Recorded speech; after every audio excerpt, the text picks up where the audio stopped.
He has one chance to change his life. An interview that could save him and his young daughter from poverty. But on a deserted road this morning, Adam Walker stopped to help a stranger in a stalled car. He lost his job. He lost everything. But he didn't know that this woman would change his life forever. Follow the story to the end and comment with the city you're watching so I know how far this story goes. The alarm clock screamed at 5:47 a.m. Adam Walker's hand shot out from beneath the thin blanket, slamming down on the plastic device with more force than necessary. The sound died, but the silence that followed was somehow worse. He lay there for a moment, staring at the water-stained ceiling of his cramped one-bedroom apartment, listening to the radiator clank and wheeze like a dying animal. Today was the day. He repeated that thought in his head, trying to make it feel real. Today was the day everything could change. Today was the day he might finally climb out of the hole that had swallowed his life whole over the past 2 years. The interview was scheduled for 9 o'clock a.m. sharp at Henderson & Associates Engineering, one of the most respected structural engineering firms in the city. They had called him back. Out of 300 applicants, they had called him back. The recruiter's voice had been warm on the phone, almost encouraging. "We were very impressed with your portfolio, Mr. Walker. Your work on the Riverside Bridge project was particularly noteworthy." Adam closed his eyes and allowed himself, just for a moment, to imagine what it would feel like to have a real salary again. A real job. Health insurance. A savings account that wasn't perpetually empty. Maybe even a 2-bedroom apartment so Maddie could finally have her own room instead of sleeping in the corner of his, separated only by a curtain he'd hung from the ceiling. Maddie. The thought of his daughter pulled him upright. He swung his legs over the edge of the mattress, no bed frame, just a mattress on the floor, and rubbed his face with both hands. Through the thin wall, he could hear Mrs. Patterson's television already blaring some morning talk show. The woman was 73 and nearly deaf, but she was also the only neighbor who ever smiled at Maddie in the hallway, so Adam never complained. He stood, bones creaking, muscles aching from yesterday's 12-hour shift at the warehouse. At 34, he shouldn't feel this old. But poverty had a way of aging a man faster than time ever could. The bathroom was barely big enough to turn around in. Adam splashed cold water on his face. The hot water heater had been broken for 2 weeks, and the landlord kept forgetting to fix it, and stared at his reflection in the cracked mirror. Dark circles under his eyes, a jaw that needed shaving, hair that was starting to show threads of gray at the temples, even though he was still years away from 40. "You've got this," he whispered to his reflection. "You've prepared. You know your stuff. You've got this." The words felt hollow, but he said them anyway. He had laid out his only suit the night before, a charcoal gray number he'd bought at a thrift store 6 months ago for $12. It was slightly too big in the shoulders and slightly too short in the sleeves, but it was clean and pressed, and it would have to do. His resume was printed on crisp white paper, tucked safely in a folder. He had practiced his answers to common interview questions so many times that Maddie had started reciting them back to him during dinner. "Daddy, what's your greatest weakness?" she would ask in a mock serious voice, her 6-year-old face scrunched up in concentration. "I sometimes care too much about doing things perfectly," he would reply, and she would nod solemnly, as if she were the hiring manager herself. God, he loved that kid. Adam finished getting ready and padded quietly to the corner of the room where Maddie slept. The curtain, a faded blue sheet with cartoon dolphins on it, was pulled closed. He drew it back gently and looked down at his daughter. She was curled up in a ball, clutching her stuffed rabbit Mr. Whiskers to her chest. Her brown hair was a tangled mess across the pillow. Her breathing was slow and peaceful, her small chest rising and falling in the rhythm of deep sleep. She looked so much like her mother. The thought hit Adam like a punch to the gut, the way it always did. Sarah had died when Maddie was only 2, a drunk driver running a red light, a collision that had stolen everything from them in the span of a heartbeat. One moment, Adam had been a happy husband with a beautiful wife and a toddler daughter, working as a junior engineer at a promising firm. The next moment, he was a widower, drowning in medical bills and funeral costs, too shattered to function, watching his career crumble as his grief consumed him. He had never fully recovered, but he had survived. For Maddie, he had survived. Adam leaned down and pressed a gentle kiss to his daughter's forehead. She stirred slightly, but didn't wake. "I'm going to make things better, baby girl," he whispered. "I promise." He slipped out of the apartment at 6:45 a.m., giving himself more than 2 hours to make a drive that should take only 45 minutes. He wasn't taking any chances. Not today. The morning air was crisp and cold, carrying the scent of rain that hadn't yet fallen. Adam's car, a 15-year-old Honda Civic with 180,000 miles on the odometer and a check engine light that had been glowing steadily for the past 3 months, sat in the parking lot like a faithful old soldier, battle-scarred but still standing. He slid behind the wheel and turned the key. The engine coughed, sputtered, and then grudgingly roared to life. Adam patted the dashboard. "Come on, old girl, just get me through today. That's all I'm asking." The drive started smoothly enough. Adam had mapped out his route the night before, checking traffic patterns and identifying alternate paths in case of congestion. The main highway was the most direct route, but it was also unpredictable. An accident at the wrong time could turn a 45-minute drive into a 2-hour nightmare. So Adam had a backup plan. Old Mill Road, a winding back route that cut through the rural outskirts of the city. It added about 15 minutes to the trip, but it was almost always empty. No traffic lights, no congestion, just open road. At 7:15 a.m., Adam's phone buzzed with a traffic alert. Major accident on Highway 12. All lanes blocked. Estimated delay, 90 minutes. His stomach dropped. 90 minutes. That would make him catastrophically late. He would miss the interview entirely. Without hesitation, Adam took the next exit and headed for Old Mill Road. The transition from highway to back road was like stepping into another world. The noise of the city faded away, replaced by the quiet hum of the engine and the whisper of wind through bare winter trees. The road curved and dipped through rolling hills, past abandoned farmhouses and fields lying fallow until spring. Adam checked the time. 7:32 a.m. He was making good progress. At this rate, he would arrive at Henderson & Associates with at least 20 minutes to spare. Enough time to find parking, calm his nerves, and walk in looking composed and professional. For the first time all morning, he allowed himself to relax slightly. His grip on the steering wheel loosened. His shoulders dropped from their position up near his ears. He even turned on the radio, letting the soft sounds of a jazz station fill the car. Maybe this was going to work out after all. Maybe today really was the day everything changed. And then he saw her. Bussin'. She was standing beside a dark blue sedan that had pulled off to the side of the road, hazard lights blinking weakly. The hood was up, and steam, or was it smoke, was rising from the engine in lazy curls. She was pacing back and forth, phone pressed to her ear, her free hand gesturing frantically. Even from a distance, Adam could see the panic in her body language. The way she kept looking up and down the empty road. The way her shoulders were hunched against the cold. She was wearing a blazer, professional attire, not nearly warm enough for a morning like this. He slowed the car as he approached, his mind racing through calculations. The time. The interview. The job that could save his family. It was 7:38 a.m. He had roughly 80 minutes until his interview. If he stopped, even for just a few minutes. "Keep driving," a voice in his head urged. "She's a grown woman. She has a phone. She can call for help. This is not your problem. You cannot afford to be late. Maddie is counting on you." Adam's foot hovered over the gas pedal. The woman looked up as his car approached. Their eyes met through the windshield. And in that moment, Adam saw something that made his heart constrict. Raw, undisguised fear. The kind of fear that came from being alone and vulnerable in a place where no one could hear you scream. She was young, maybe late 20s, professional looking, and absolutely terrified. Adam thought about Maddie. He thought about Sarah. He thought about what he would want someone to do if his daughter or his wife were stranded on a lonely road with no help in sight. He pulled over. Bumped. The gravel crunched under his tires as Adam eased his car to a stop about 20 feet behind the disabled sedan. He killed the engine and stepped out, raising his hand in a non-threatening wave as the woman took an instinctive step backward. "Hey," he called out, keeping his voice calm and friendly. "Car trouble?"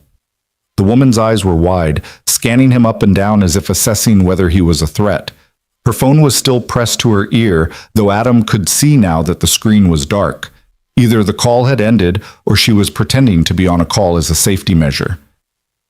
Yes, she stammered. The engine it made this horrible sound, and then everything died. I've been trying to call a tow truck, but I can't get any signal out here. Adam nodded, pulling his own phone from his pocket. 1 bar. Barely enough to send a text, let alone make a call. Yeah, the service out here is pretty terrible, he said. Dead zone for about 5 miles in either direction. Do you mind if I take a look at the engine? I'm not a mechanic, but I know my way around a car. The woman hesitated. Adam could see the war playing out on her face, the desperation to accept help versus the fear of accepting help from a stranger. He understood. He really did. I'm Adam Sutz, he said, taking a small step back to give her more space. Adam Walker. I'm on my way to a job interview, actually. Just saw you here and thought I should stop. Make sure you're okay. Something in his words seemed to ease her tension slightly. Maybe it was the mention of the job interview, a detail too mundane and specific to be a lie.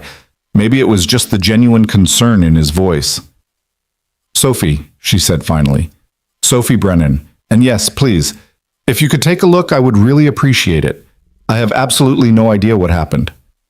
Adam walked toward the front of the car, careful to keep his movement slow and visible. The hood was already propped open, revealing an engine that was clearly in distress. Coolant was pooling on the ground beneath the car. The smell of burnt rubber hung in the air. Ah, Adam said, leaning in for a closer look. Yeah, I see the problem. Your radiator hose blew. See this? He pointed to a split in the rubber tubing. Once that goes, you lose all your coolant, and the engine overheats fast. That's what caused the steam and the shutdown. Sophie stepped closer, peering at where he was pointing. Is that something you can fix? Adam shook his head. Not without replacement parts and proper tools. This car isn't going anywhere until you get it towed to a shop. He paused, checking his watch reflexively. 7:46 a.m. 74 minutes until his interview. Look, I can give you a ride to the nearest town. There's a gas station about 8 miles up the road. They should have a phone you can use to call for a tow, and better cell service. Sophie's face flooded with relief so profound that it almost made Adam's heart break. You would do that? Really? I don't want to make you late for your interview.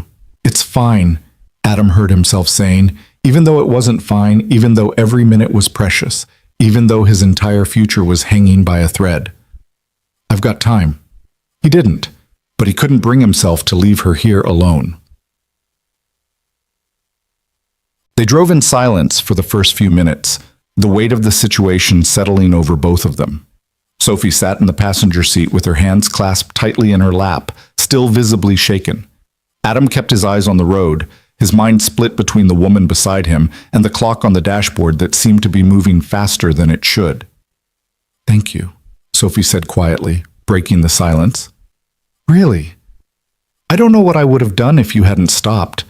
I've been out here for almost 40 minutes. 5 cars passed me, and not one of them even slowed down.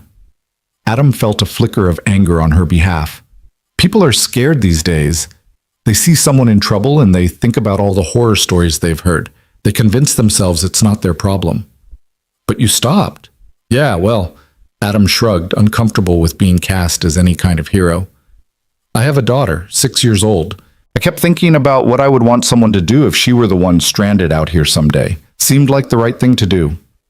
Sophie turned to look at him, really look at him, for the first time since they'd gotten in the car. What's her name? Your daughter? Maddie, short for Madison. That's a beautiful name. Sophie paused. And this interview you're going to, is it for something good? Adam laughed, but there was no humor in it. Something good? It's for everything.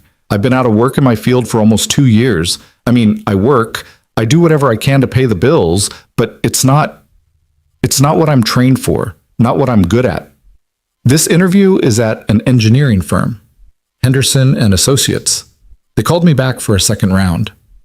That's amazing, Sophie said, genuine enthusiasm in her voice. They must have been really impressed with you. I don't know about that. I just know that if I get this job, I can finally give Maddie a real life. A stable life, not this. Not this constant struggle just to survive. He hadn't meant to say so much. He didn't usually talk about his situation with anyone, let alone complete strangers.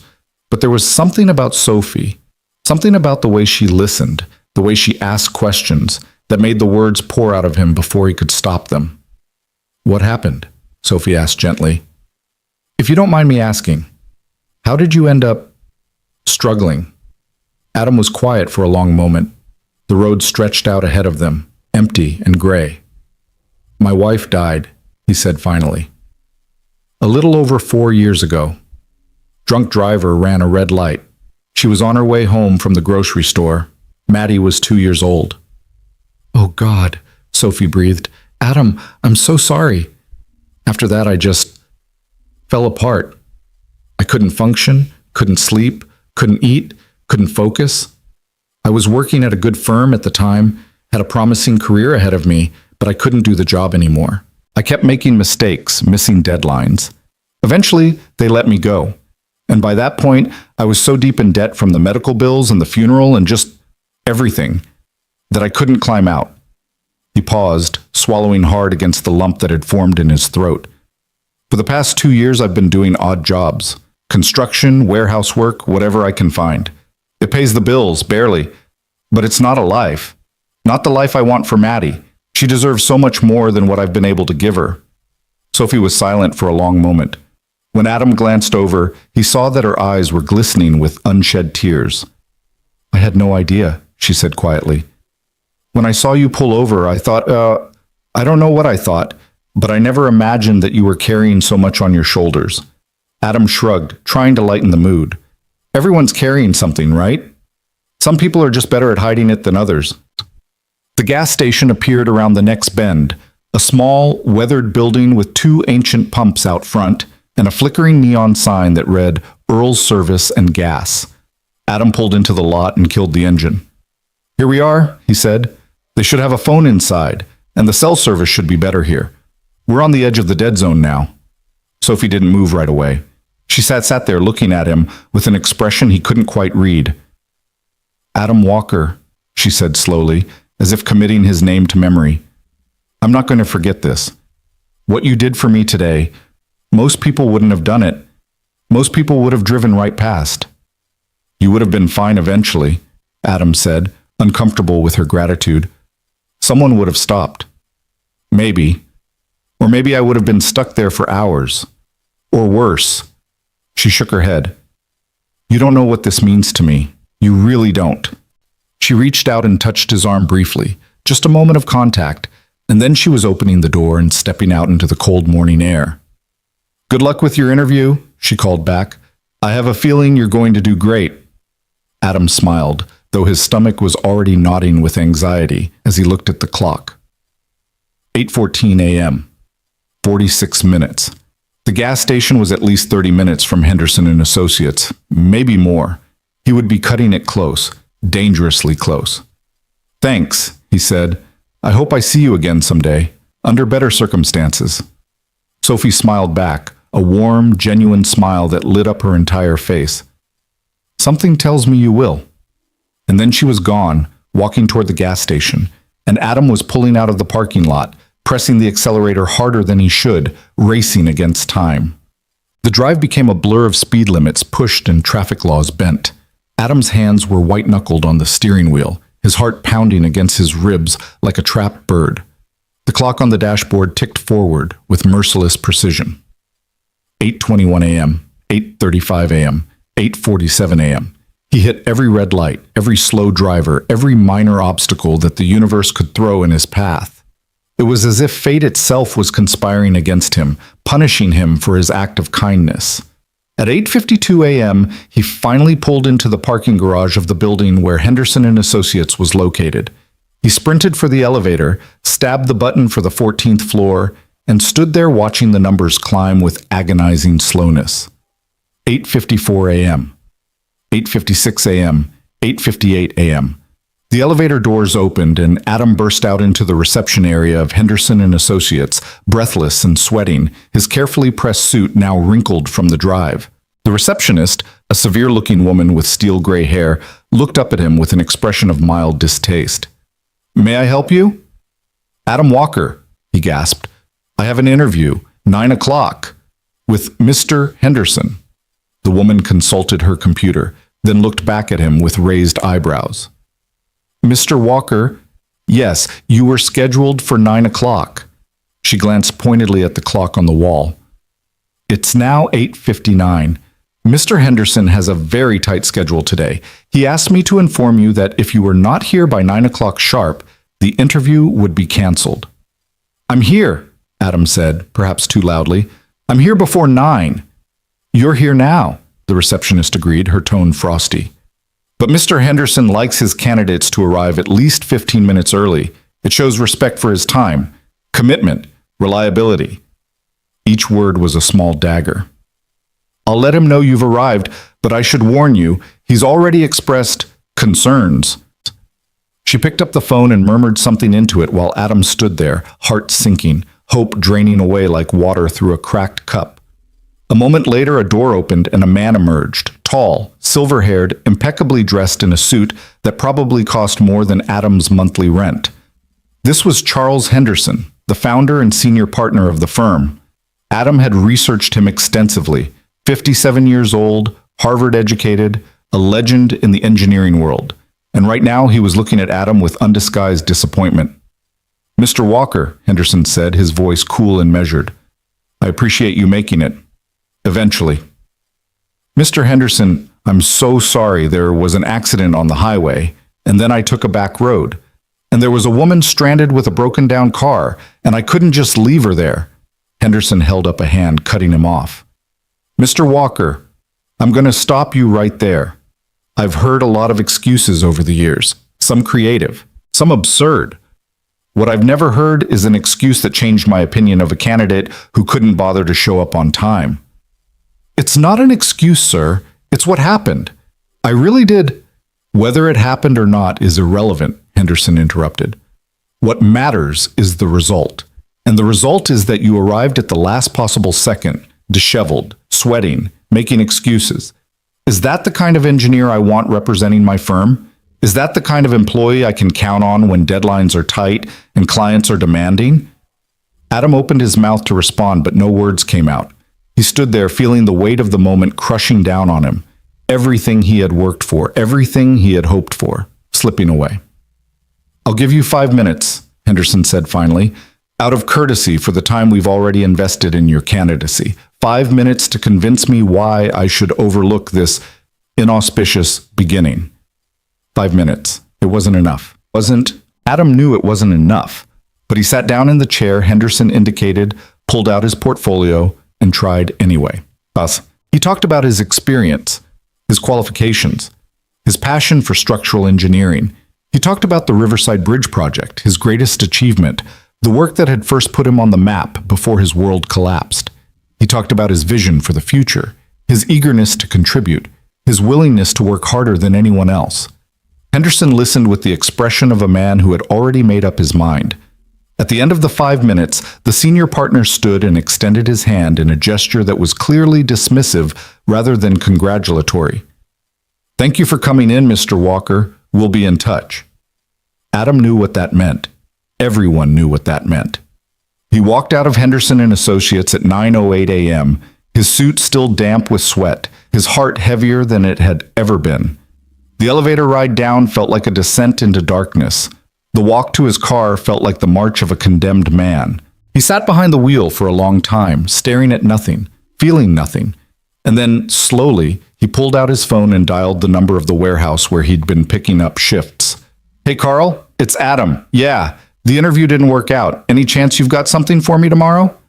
Yeah, I understand. Thanks." He hung up, closed his eyes, and allowed himself for just a moment to feel the full weight of his despair. He had done the right thing. He had stopped to help a stranger. He had been kind when it would have been easy to be selfish. And now he had nothing to show for it except another failure, another closed door, another step deeper into the hole that was slowly swallowing his life. The drive home was a fog of numbness. Adam barely registered the roads, the traffic, the city materializing around him. All he could think about was how he was going to tell Maddie, how he was going to explain that Daddy had failed again, that things weren't going to get better, that the nice apartment and the new school and the future he had promised her were all just dreams that would never come true. When he finally pulled into the parking lot of his apartment building, he sat there for another 10 minutes, trying to compose himself, trying to find the strength to paste on a smile and pretend everything was fine.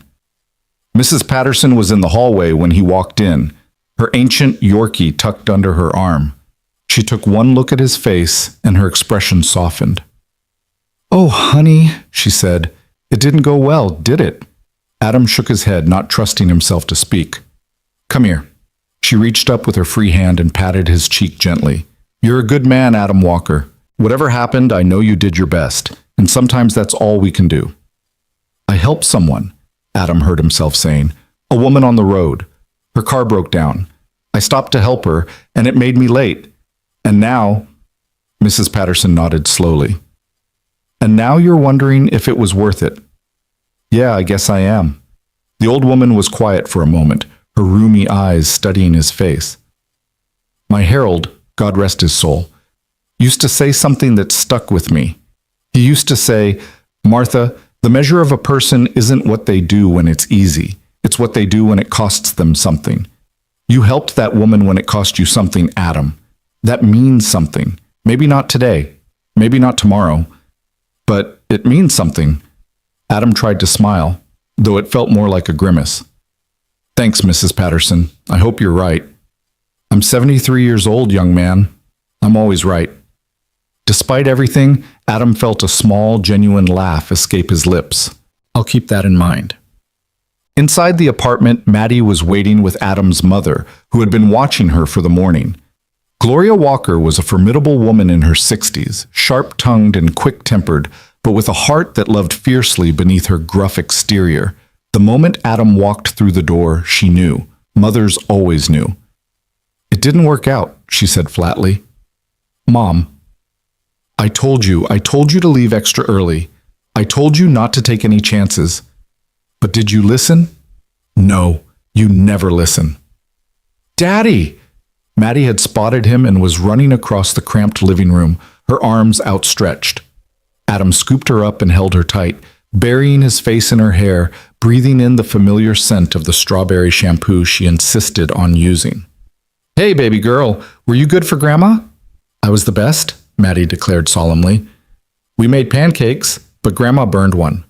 "I did not burn it," Gloria said defensively. "It was extra crispy." Adam set Maddie down and met his mother's eyes. The anger was still there, but beneath it he could see something else.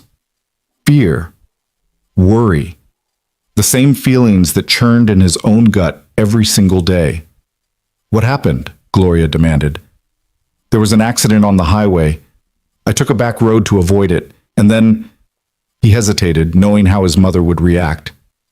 "And then I saw a woman stranded on the side of the road. Her car had broken down. I stopped to help her." "You stopped to help her," Gloria repeated, her voice dangerously flat. "She was alone, Mom. She was scared. I couldn't just drive past her." "You couldn't..." Gloria cut herself off, pressing her lips together so tightly they nearly disappeared. Adam, look at me. You had one chance to get your life back on track. One chance to give my granddaughter a real future. And you threw it away to help some stranger who probably didn't even need your help." She did need my help. Her radiator hose blew. She was stuck in a dead zone with no cell service. She could have been there for hours. So what? So what if she was stuck for hours? That's not your problem. Your problem is this apartment. Your problem is the stack of bills on that counter. Your problem is that little girl right there who deserves a father who puts her first. I do put her first. Do you? Because from where I'm standing, it looks like you put your own conscience first. It looks like you put feeling good about yourself first. You'd rather be a hero to some random woman than a provider for your own daughter. The words hit like blows. Adam felt himself reeling, felt the defensive anger rising in his chest. But beneath it, worse than the anger, was the terrible suspicion that his mother might be right. "That's not fair," he said quietly. "Life isn't fair, Adam. You of all people should know that by now." Gloria grabbed her coat from the back of a chair. I have to go. I have a doctor's appointment at 11. I assume you'll be here to watch Maddie. Yeah, I'll be here. Gloria paused at the door, looking back at him. For a moment, the anger in her face flickered, replaced by something softer, something sadder. I love you, son. I do. But sometimes I think you care more about being good than you do about being practical. And in this world, practical is what keeps you alive. She left, closing the door behind her with a click that echoed in the silence. Adam stood there for a long moment, feeling hollow, feeling empty, feeling like everything he'd believed about himself was suddenly in question. And then a small hand slipped into his. Daddy? Maddie looked up at him with those big brown eyes, Sarah's eyes, and Adam felt his heart crack open all over again. Why is Grandma mad? He knelt down so he was at her level. Grandma's not mad, sweetheart. She's just worried. Grown-ups get worried sometimes about things, and when they're worried, they can sound angry even if they're not. Maddie considered this. Are you worried too, Daddy? God, yes, I'm terrified. I'm terrified that I'm failing you, that I'll never be able to give you the life you deserve, that I'll spend the rest of my days scraping by while you grow up in poverty, always knowing that your father wasn't good enough. A little bit, he said aloud, but that's okay. Being worried is part of being a grown-up. It's my job to worry so you don't have to. I don't like it when you worry, Maddie said seriously. Your face gets all scrunchy. Despite everything, Adam laughed. Scrunchy, huh? Yeah, like this. She demonstrated, scrunching up her face so dramatically that she looked like a cartoon character. Well, I'll try to make my face less scrunchy, just for you. Good, Maddie nodded, satisfied. Then she looked at him with sudden curiosity. Daddy, what happened today? You were supposed to go to a meeting. Adam hesitated. She was 6. She was too young to understand the full weight of what had happened, but she was also incredibly perceptive, and she would know if he lied. I did go to a meeting, he said carefully, but I was a little bit late because I stopped to help a lady whose car was broken, and the people at the meeting were not happy that I was late. Maddie's brow furrowed. But you were helping. That's a good thing. I know, baby, but sometimes doing a good thing doesn't make other people happy. Sometimes doing the right thing comes with a cost. What's a cost? It means that sometimes when you do something good, something not so good happens because of it. Like if you share your cookie with a friend, that's a good thing. But now you have less cookie for yourself. That's the cost. Maddie thought about this for a long moment. But you would still share the cookie, right? Because it's nice? Adam smiled, though his heart ached. Yeah, baby. I would still share the cookie. Me too, Maddie declared, even if I only get a little bit. Adam pulled her into a hug, holding her tightly against his chest. You're a good kid, Maddie. The best kid in the whole world. I know, she said matter-of-factly, and Adam laughed again, a real laugh this time, one that came from somewhere deep inside him. Maybe his mother was right. Maybe he was too focused on being good instead of being practical. Maybe in the real world, kindness was a luxury that people like him couldn't afford. But looking at his daughter, seeing the way she smiled, the way she believed in sharing cookies even when it meant having less, Adam couldn't bring himself to regret what he'd done. He had helped someone. He had done the right thing. And maybe, just maybe, that would have to be enough. That night, after Maddie was asleep, Adam sat at the tiny kitchen table with a cold cup of coffee and a stack of bills he couldn't pay. The numbers swam before his eyes, each one a reminder of his failure. Rent due in 2 weeks. Electricity bill past due. Medical bills from Maddie's last doctor visit still accumulating interest. He pulled out his phone and stared at the screen for a long time. Then, almost against his will, he opened his email and started drafting a message to the construction company where he'd been picking up warehouse shifts. Dear Carl, I hope this finds you well. I wanted to thank you again for the opportunity to work with your team over the past several months. As I mentioned on the phone earlier today, my interview at Henderson & Associates did not result in an offer.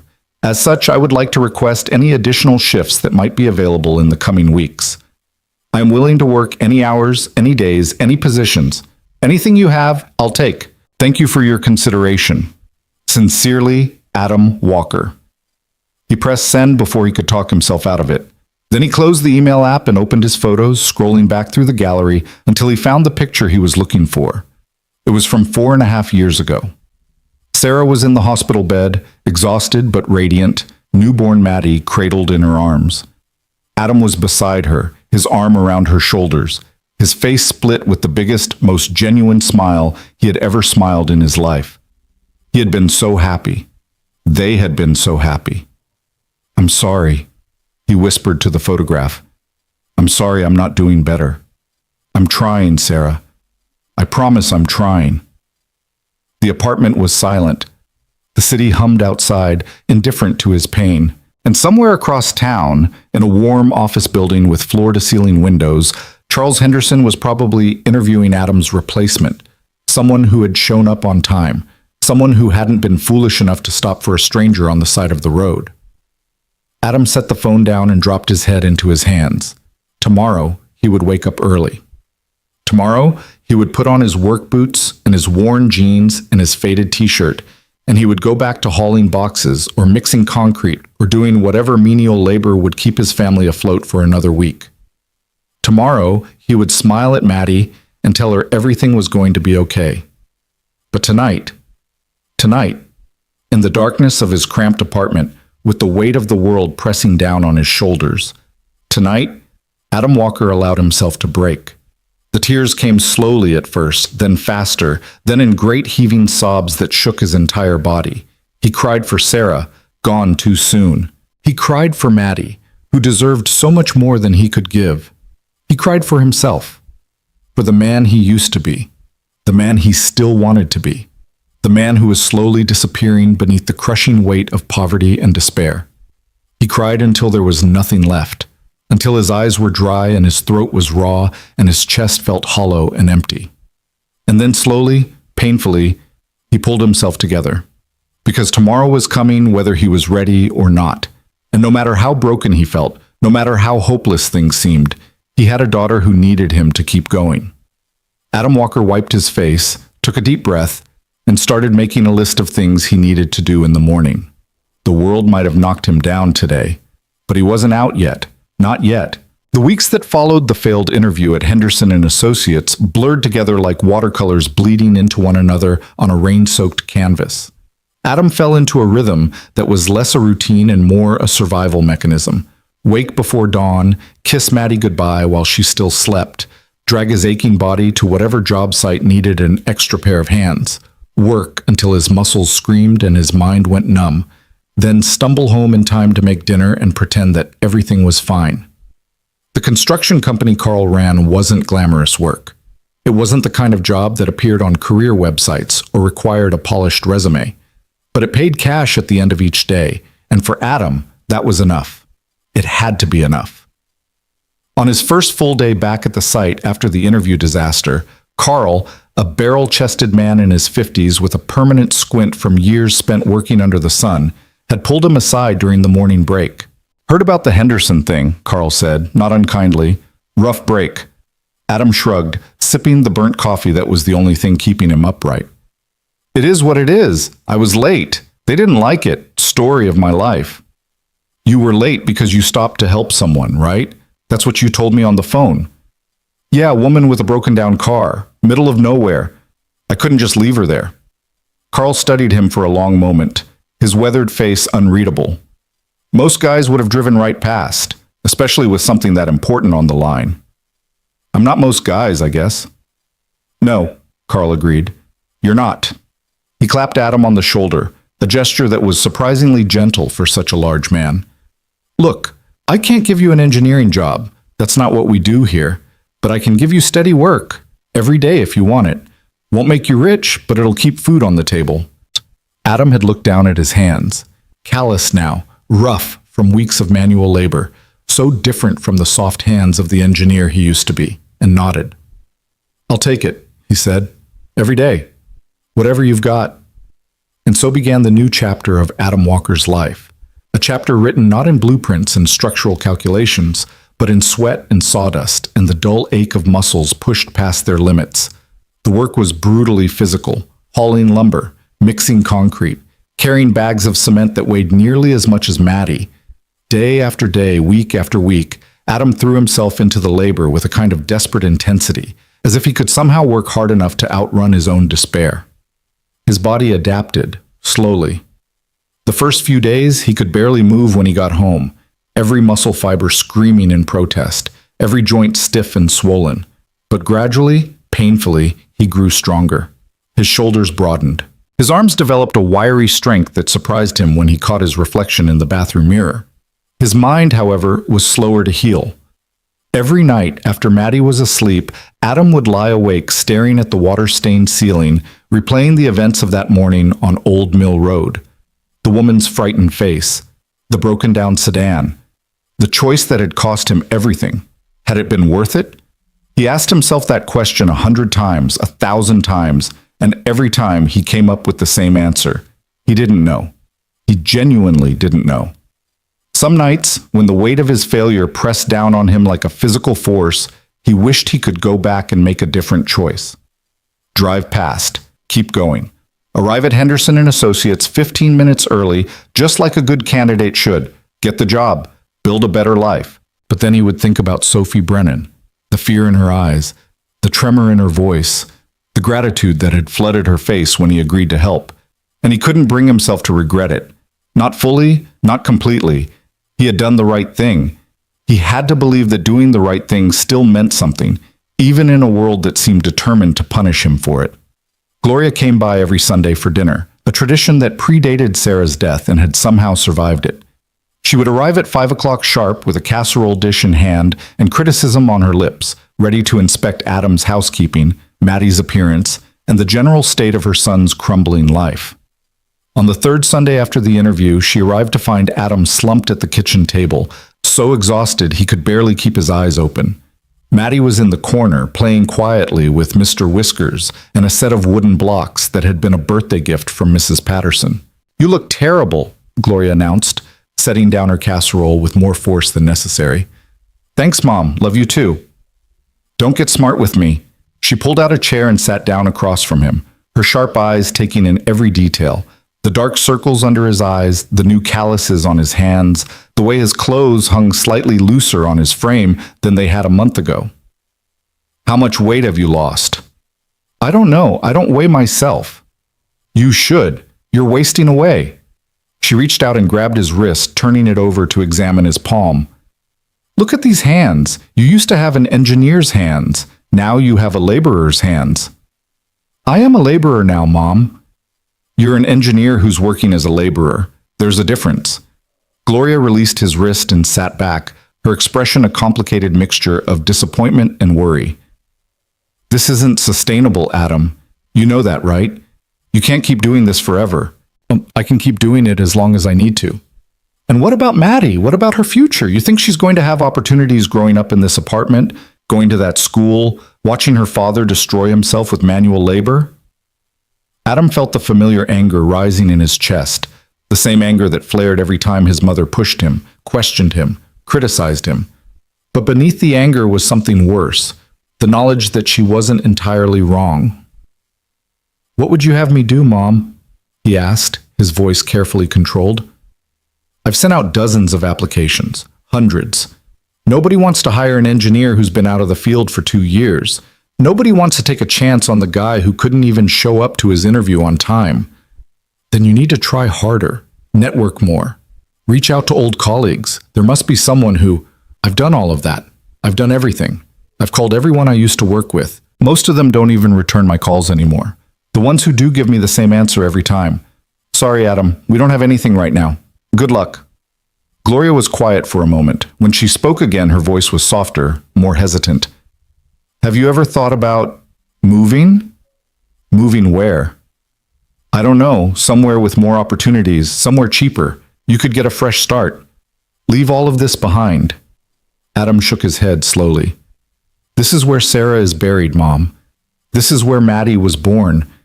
This is our home. I can't just leave."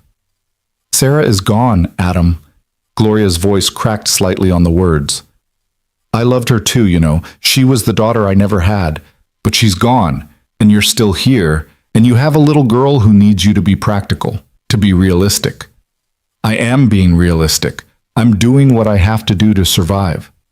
Surviving isn't living, son. And that little girl deserves a father who's living, not just surviving. The words hung in the air between them, heavy and painful and true. Adam wanted to argue, wanted to defend himself, but what was there to say? His mother was right. She was always right, in her harsh, unforgiving way. Across the room, Maddie looked up from her blocks. "Daddy? Grandma? Why are you sad?" Gloria's face transformed instantly, the criticism and worry melting away to be replaced by a warm grandmother's smile. "We're not sad, sweet pea. We're just having a grown-up talk. How about you show me what you're building with those blocks?" Maddie immediately launched into an enthusiastic explanation of her construction project. Apparently it was a castle for Mr. Whiskers, complete with a moat and a dragon tower, and the tension in the room dissipated, at least temporarily. But later, after Gloria had gone and Maddie was tucked into bed, Adam found himself standing at the window, looking out at the city lights and thinking about what his mother had said. Surviving isn't living. Was that all he was doing? Surviving? Going through the motions, day after day, without any real hope for the future? He thought about the man he used to be, the young engineer with the beautiful wife and the promising career, the man who had believed that hard work and good intentions would always be rewarded. That man felt like a stranger now, a ghost from another life. Adam closed his eyes and pressed his forehead against the cool glass of the window. "I'm still here," he whispered to no one. "I'm still trying." But the words felt hollow, even to himself. The days continued to pass, each one indistinguishable from the last. Adam threw himself into his work with the same dogged determination, his body growing stronger even as his spirit grew weaker. He stopped applying for engineering jobs. What was the point? Nobody was going to hire him. Nobody wanted him. He was a cautionary tale now, a warning to other ambitious young professionals about what happened when you let tragedy derail your career. Maddie, at least, seemed happy. She had adjusted to their cramped apartment with the resilience that only children possessed, transforming every corner into an adventure and every challenge into a game. She made friends at her school, a rundown public elementary that was the only thing Adam could afford, and came home every afternoon with stories about what she had learned, what she had drawn, what her classmates had said. She never complained about not having her own room. She never asked why they couldn't go on vacation like her friends' families. She never questioned why Daddy left before sunrise and came home after dark, too exhausted to do anything but make dinner and read her a bedtime story.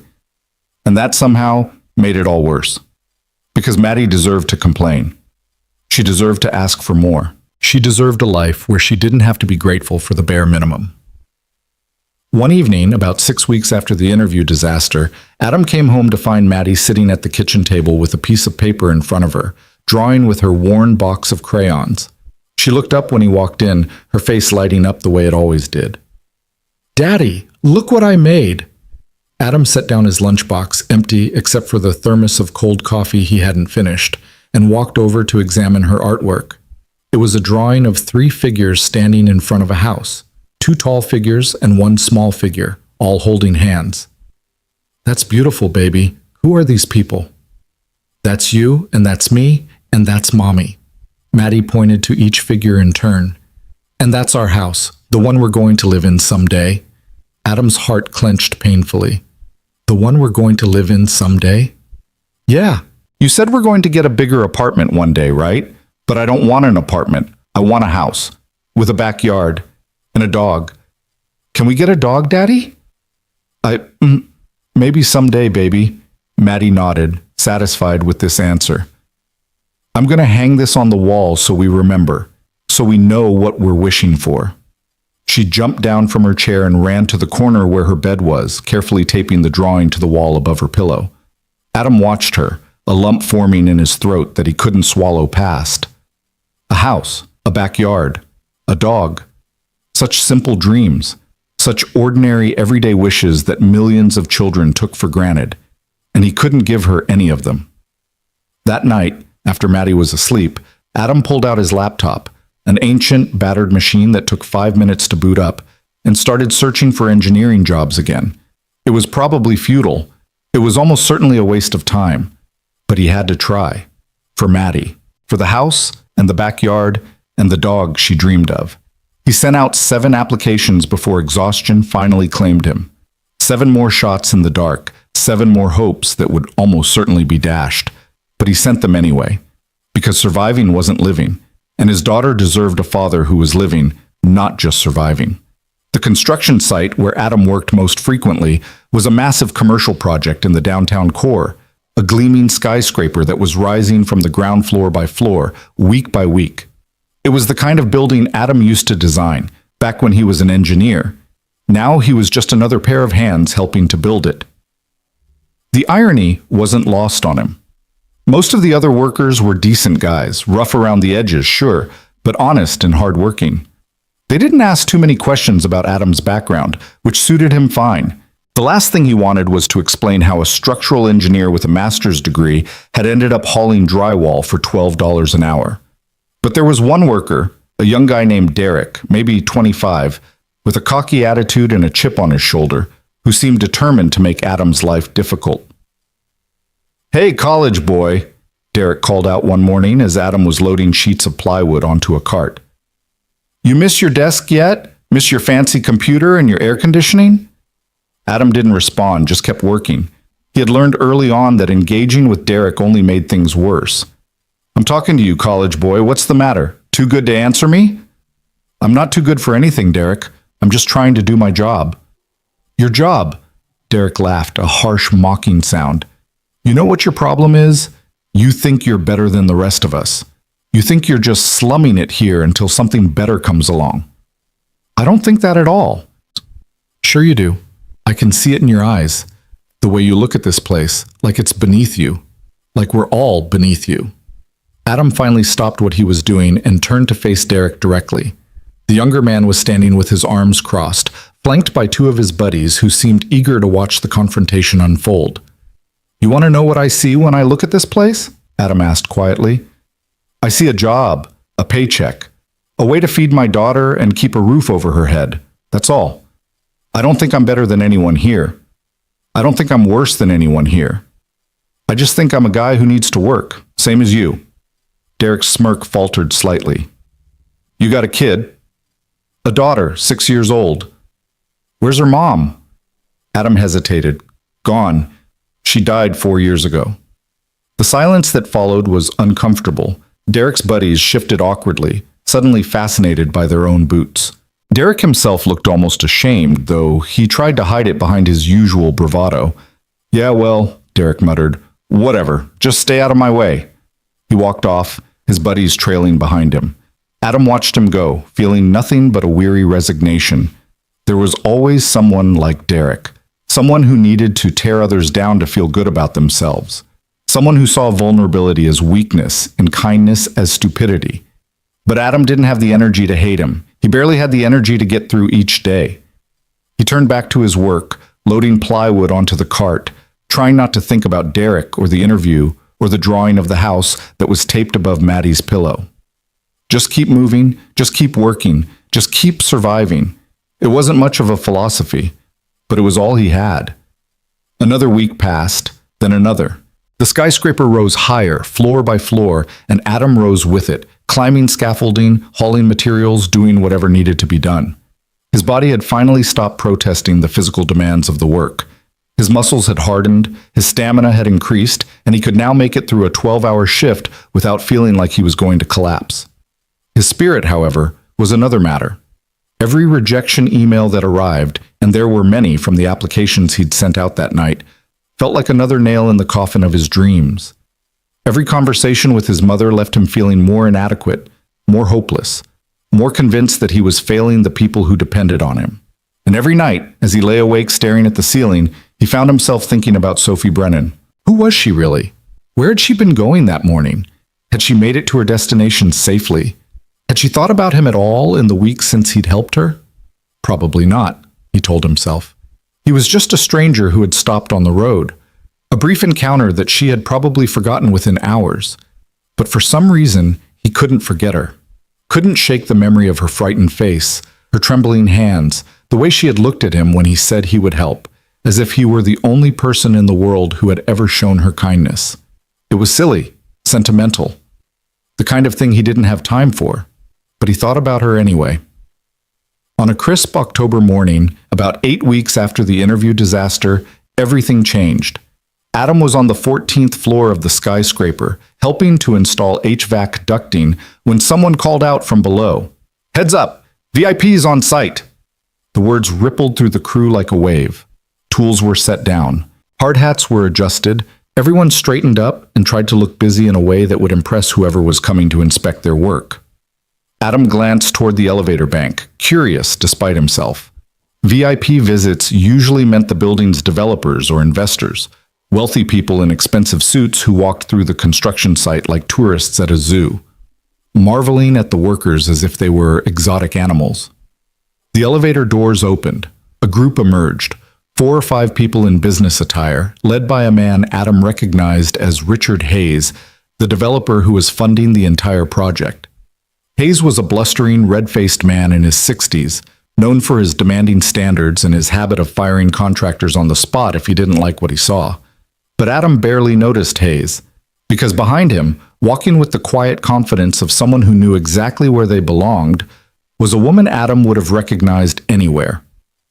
Sophie Brennan. She was dressed differently than she had been on the road that morning, no longer the disheveled, frightened traveler in a wrinkled blazer, but a polished professional in a tailored navy suit, her dark hair pulled back in an elegant twist.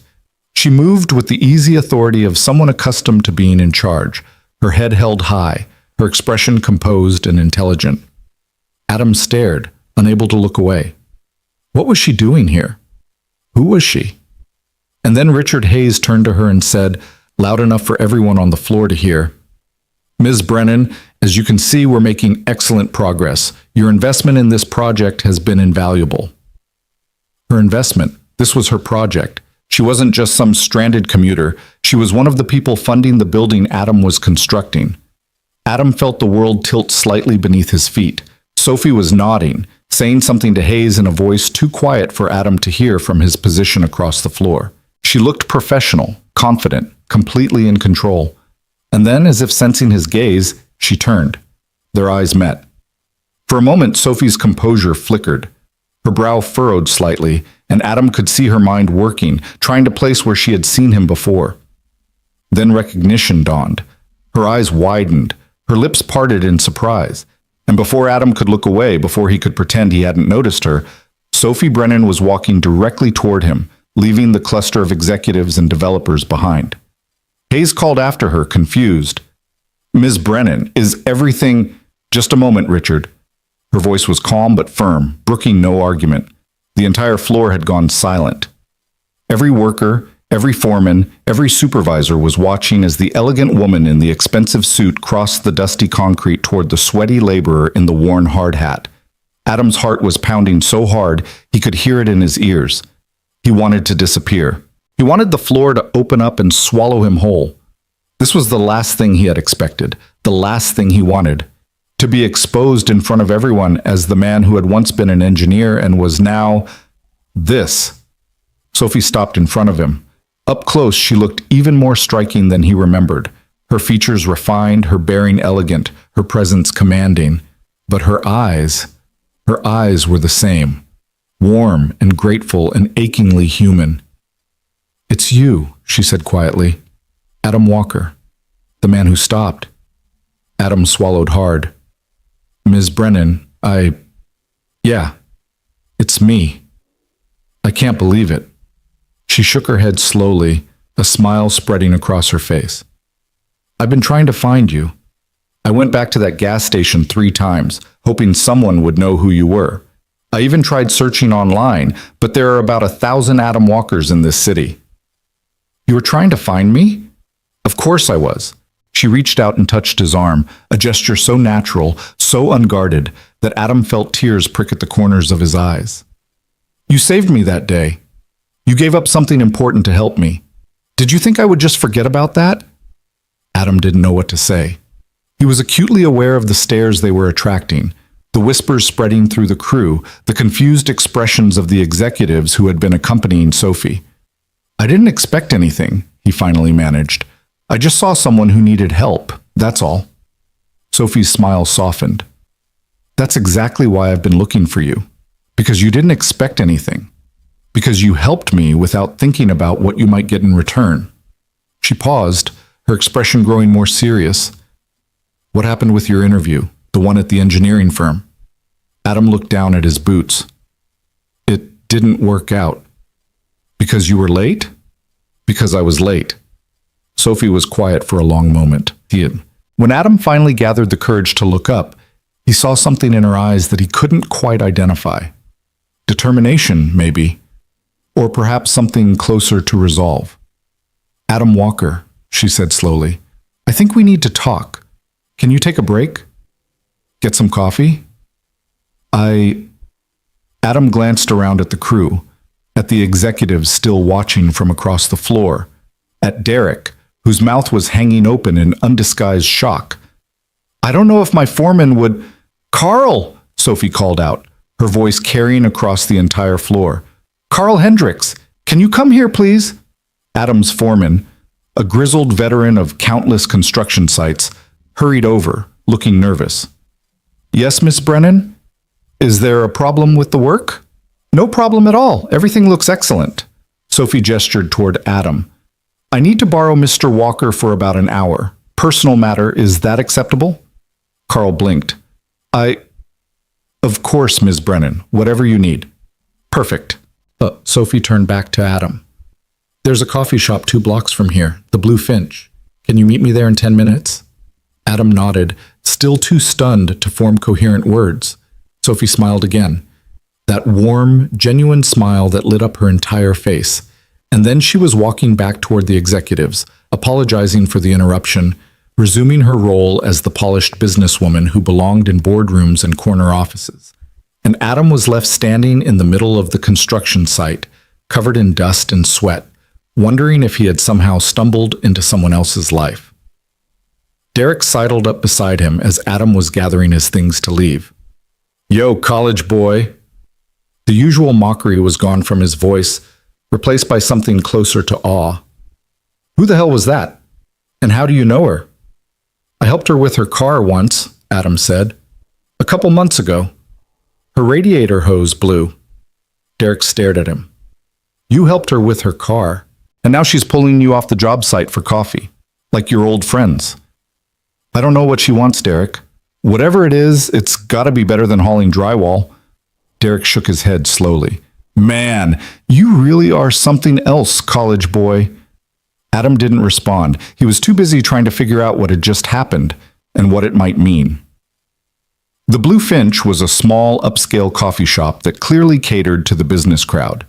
Everything about it screamed expensive. The artisanal pastries in the display case, the hand-painted signs listing coffees Adam had never heard of, the sleek minimalist furniture that probably cost more than his monthly rent. Adam felt acutely out of place in his dusty work clothes and worn boots. Every other customer was dressed in business attire, tapping away on laptops or conducting hushed phone conversations. They glanced at him as he walked in, quick, dismissive looks that took in his appearance and found it wanting. Sophie was already seated at a table in the corner, 2 cups of coffee in front of her. She waved him over, seemingly oblivious to the stares he was attracting. I took the liberty of ordering for you, she said as he sat down. I hope you don't mind. Regular coffee, black, seemed like a safe choice. That's perfect. Thank you. Adam wrapped his calloused hands around the cup, grateful for its warmth. Ms. Brennan, Sophie, please. Sophie. He took a breath. I have to admit, I'm a little confused. What is this about? Sophie leaned back in her chair, studying him with those intelligent eyes. I told you, I've been looking for you. Ever since that morning on the road, I wanted to thank you properly, to understand why you did what you did. I already told you why. You needed help. I helped. But it cost you. The interview, the job you were hoping to get, that cost you a great deal, didn't it? Adam was silent for a moment. He thought about lying, about minimizing, about pretending that everything had worked out fine. But something about the way Sophie was looking at him made him want to tell the truth. It cost me everything, he admitted quietly. That job was my way out, my chance to build a real life for my daughter. When I didn't get it, he shrugged, trying to appear casual despite the weight of his words. I went back to construction work. It's honest work. It pays the bills. But it's not what I'm trained for. It's not what I'm good at. You're an engineer, Sophie said. It wasn't a question. I was an engineer, a structural engineer. I worked for a good firm, had a promising career ahead of me, and then my wife died, and everything fell apart. He took a sip of the coffee, using the moment to compose himself. I'm sorry. I don't usually talk about this. I don't know why I'm telling you all of this. Because I asked, Sophie said simply. And because sometimes it helps to talk to someone who isn't part of your everyday life. Someone with a little bit of distance? Adam nodded slowly. Maybe. I don't know. Tell me about the interview, the one you missed. I didn't miss it. I was just late by about a minute. But the senior partner, Charles Henderson, he has very strict standards. He doesn't tolerate lateness. He gave me 5 minutes to convince him to overlook my inauspicious beginning. Adam laughed bitterly. His words, I tried. I really tried. But it wasn't enough. Sophie was quiet for a moment, processing this information. Henderson and Associates. I know that firm. They do excellent work. They're one of the best in the city. Landing a job there would have been... Adam trailed off, unable to finish the sentence. Transformative, Sophie supplied. Yeah, transformative. More silence. Sophie sipped her coffee, her brow furrowed in thought. Adam waited, unsure what else there was to say. Finally, Sophie set down her cup and looked at him directly. Adam, I need to tell you something important. Okay? I'm not just some random commuter who broke down on the side of the road that day. I'm the CEO of Brennan Industries. The words took a moment to register. When they did, Adam felt the blood drain from his face. Brennan Industries. He knew that name. Everyone in the construction industry knew that name. Brennan Industries was one of the largest development companies in the region, responsible for dozens of major building projects, including the skyscraper, Adam breathed. The one I've been working on. That's yours? It's one of our projects, yes. Sophie nodded. My father founded the company 35 years ago. He passed away 2 years ago, and I took over as CEO. I was on my way to an important meeting that morning, a negotiation with potential investors who were flying in from overseas. The kind of meeting you absolutely cannot miss. Adam stared at her. And you missed it? I was 2 hours late. By the time I got there, half the investors had already left. Sophie smiled ruefully. It was a disaster. I spent the next 6 months cleaning up the mess, renegotiating deals, trying to salvage relationships that had been damaged by my absence. I'm sorry, Adam said automatically. I didn't know. Don't apologize. That's not why I'm telling you this. Sophie leaned forward, her expression intense. I'm telling you this because I want you to understand something. That morning, on that lonely road, I wasn't just scared because my car had broken down. I was scared because I was alone, in a place where no one could hear me scream, and 5 cars had already driven past without stopping. Do you know what that feels like? To realize that you're invisible? That your distress means nothing to the people around you? Adam nodded slowly. I think I do. And then you stopped. Sophie's voice softened. This stranger in a beat-up Honda on his way to the most important interview of his life, and he stopped. He didn't just drive past. He didn't pretend he hadn't seen me. He pulled over, and he helped me, and he gave me a ride to safety. She paused. Do you have any idea how rare that is? How precious? I just did what anyone would have done. No, you did what very few people would have done, and you did it at enormous personal cost. Sophie reached into her purse and pulled out a business card, sliding it across the table toward him. I want to help you, Adam, the way you helped me. Adam looked down at the card. It was elegant and understated. Just her name, Sophie Brennan, and a phone number beneath it. I don't understand, he said. I have connections in this industry, connections at every major engineering firm in the city, including Henderson and Associates. Sophie's eyes met his, steady and sincere. I can get you another interview, a real interview where your qualifications are judged fairly without the baggage of being 30 seconds late. Adam's heart was racing. You would do that? For me? You saved me, Adam. Now let me return the favor. For a long moment, Adam couldn't speak. The weight of her words pressed down on him, almost unbearable in their kindness. He thought about all the nights he had lain awake, wondering if stopping to help Sophie had been the biggest mistake of his life. All the times he had questioned his own judgment, his own values, his own belief that doing the right thing still mattered. And now here she was, offering him a second chance, a chance he had never expected, never dreamed of. "There's a catch, though," Sophie said, interrupting his thoughts. Adam's stomach dropped. Of course there was a catch. There was always a catch. "What is it?" "I can get you the interview. I can open the door. But I'm not going to push you through it." Sophie's expression was serious now, all business. "If you get a second chance at Henderson & Associates, or anywhere else, you have to earn it, purely on your own merit. I won't put my thumb on the scale. I won't ask for favors or make threats.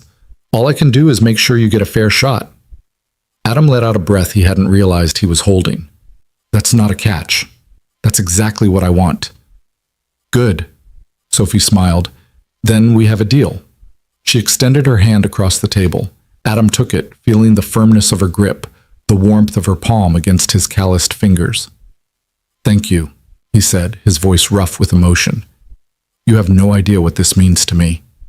"I think I do," Sophie replied. "I think I know exactly what it means." She held his hand for a moment longer than necessary, her eyes locked on his. And in that moment, Adam felt something he hadn't felt in a very long time, something he had almost forgotten existed. Hope. Real, genuine, terrifying hope. The hope that maybe, just maybe, his story wasn't over yet. That maybe the choice he had made on that lonely road hadn't been a mistake after all. That maybe kindness still mattered, even in a world that seemed determined to prove otherwise.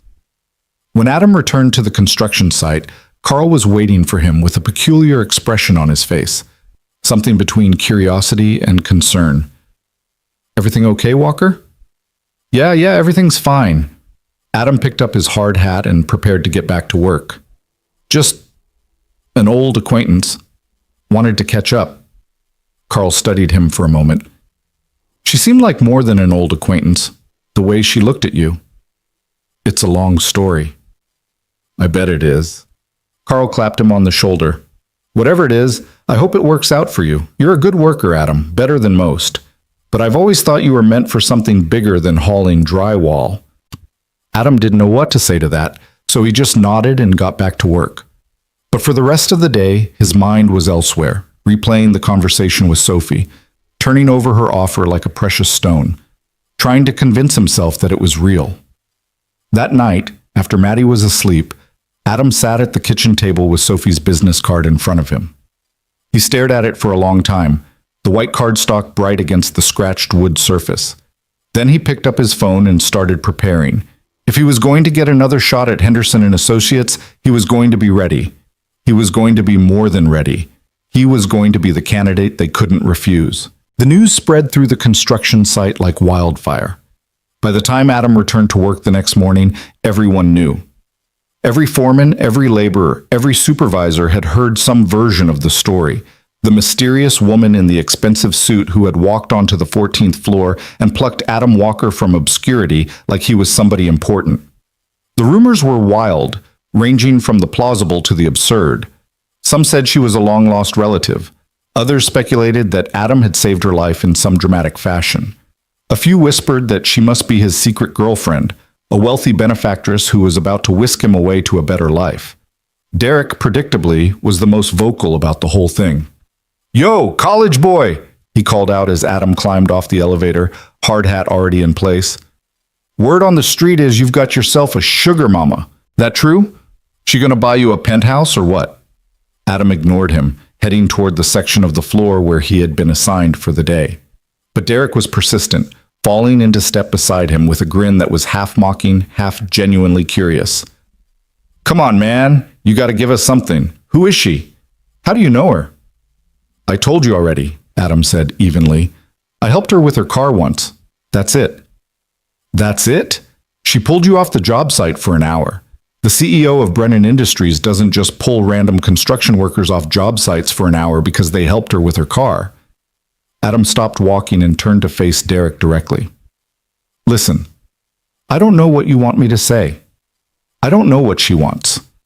I don't know why she singled me out yesterday. All I know is that I did her a favor a couple months ago, and she seems to think she owes me one in return.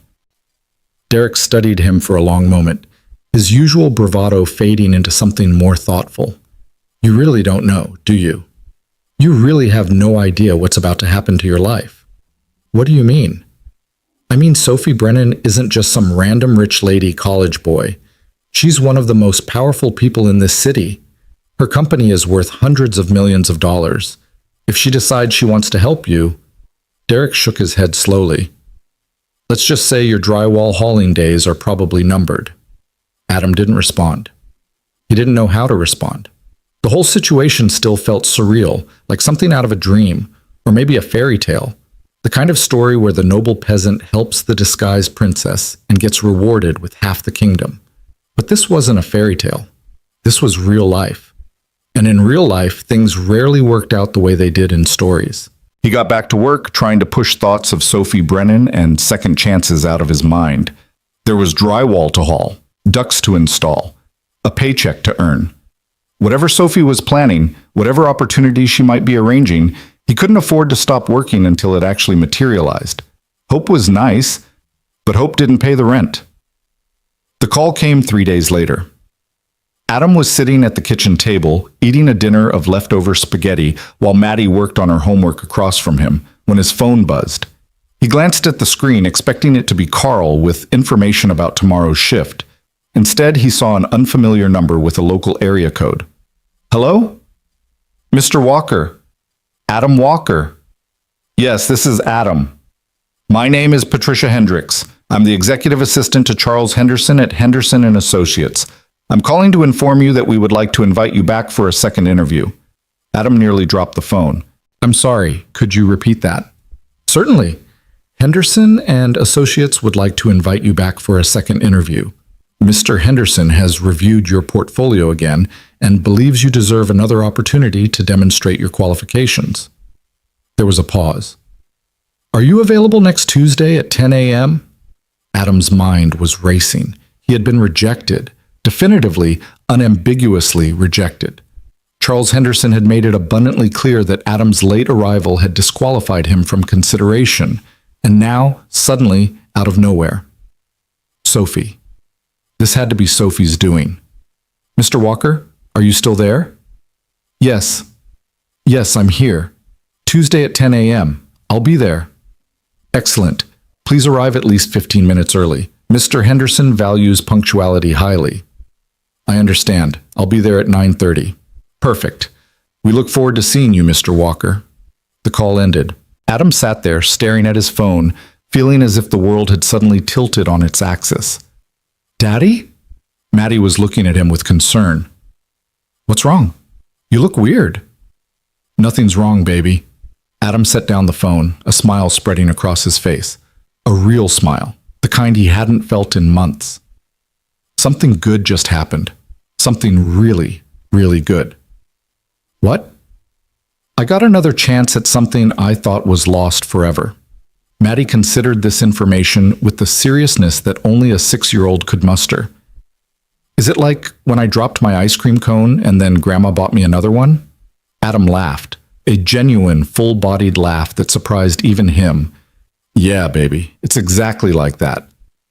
That night, after Maddie was asleep, Adam called Sophie. She picked up on the second ring. Adam, I was hoping I'd hear from you. I got the call from Henderson and Associates. They want me to come back for another interview. I know. He could hear the smile in her voice. I spoke with Charles Henderson personally. It took some convincing, but he agreed to give you another shot. Sophie, I don't know how to thank you. You don't need to thank me. I told you, I owed you one. This makes us even. This is more than even. This is... Adam struggled to find the words. This is life-changing. You understand that, right? If I get this job, when you get this job, Sophie corrected gently. Not if, when. I've seen your portfolio, Adam. I know your background. You're exactly the kind of engineer Henderson needs. All you have to do is show up, be yourself, and let your work speak for itself. But what if I mess it up? What if I say the wrong thing? Or, Adam, Sophie's voice was firm but kind. Stop. You're spiraling. I can hear it in your voice. Adam took a deep breath. Yeah, okay, sorry, I've been disappointed so many times. It's hard to believe that something good might actually happen. I understand, but here's what I need you to remember. I didn't get you this interview as a favor or a handout. I got it for you because you deserve it, because your work is genuinely impressive, because you helped me when you had every reason not to, and that tells me something important about who you are as a person. She paused. Charles Henderson might be tough, but he's fair. If you show him what you're capable of, he'll see it. Adam was quiet for a moment, letting her words sink in. Thank you, Sophie, for believing in me. Thank you for being worth believing in. The days leading up to the interview were a blur of preparation and anxiety. Adam pulled out his old engineering textbooks, brushing up on concepts he hadn't touched in years. He reviewed his portfolio a dozen times, rehearsing explanations for each project, anticipating questions Henderson might ask. He practiced interview answers in front of the bathroom mirror, watching his own face for signs of nervousness or uncertainty.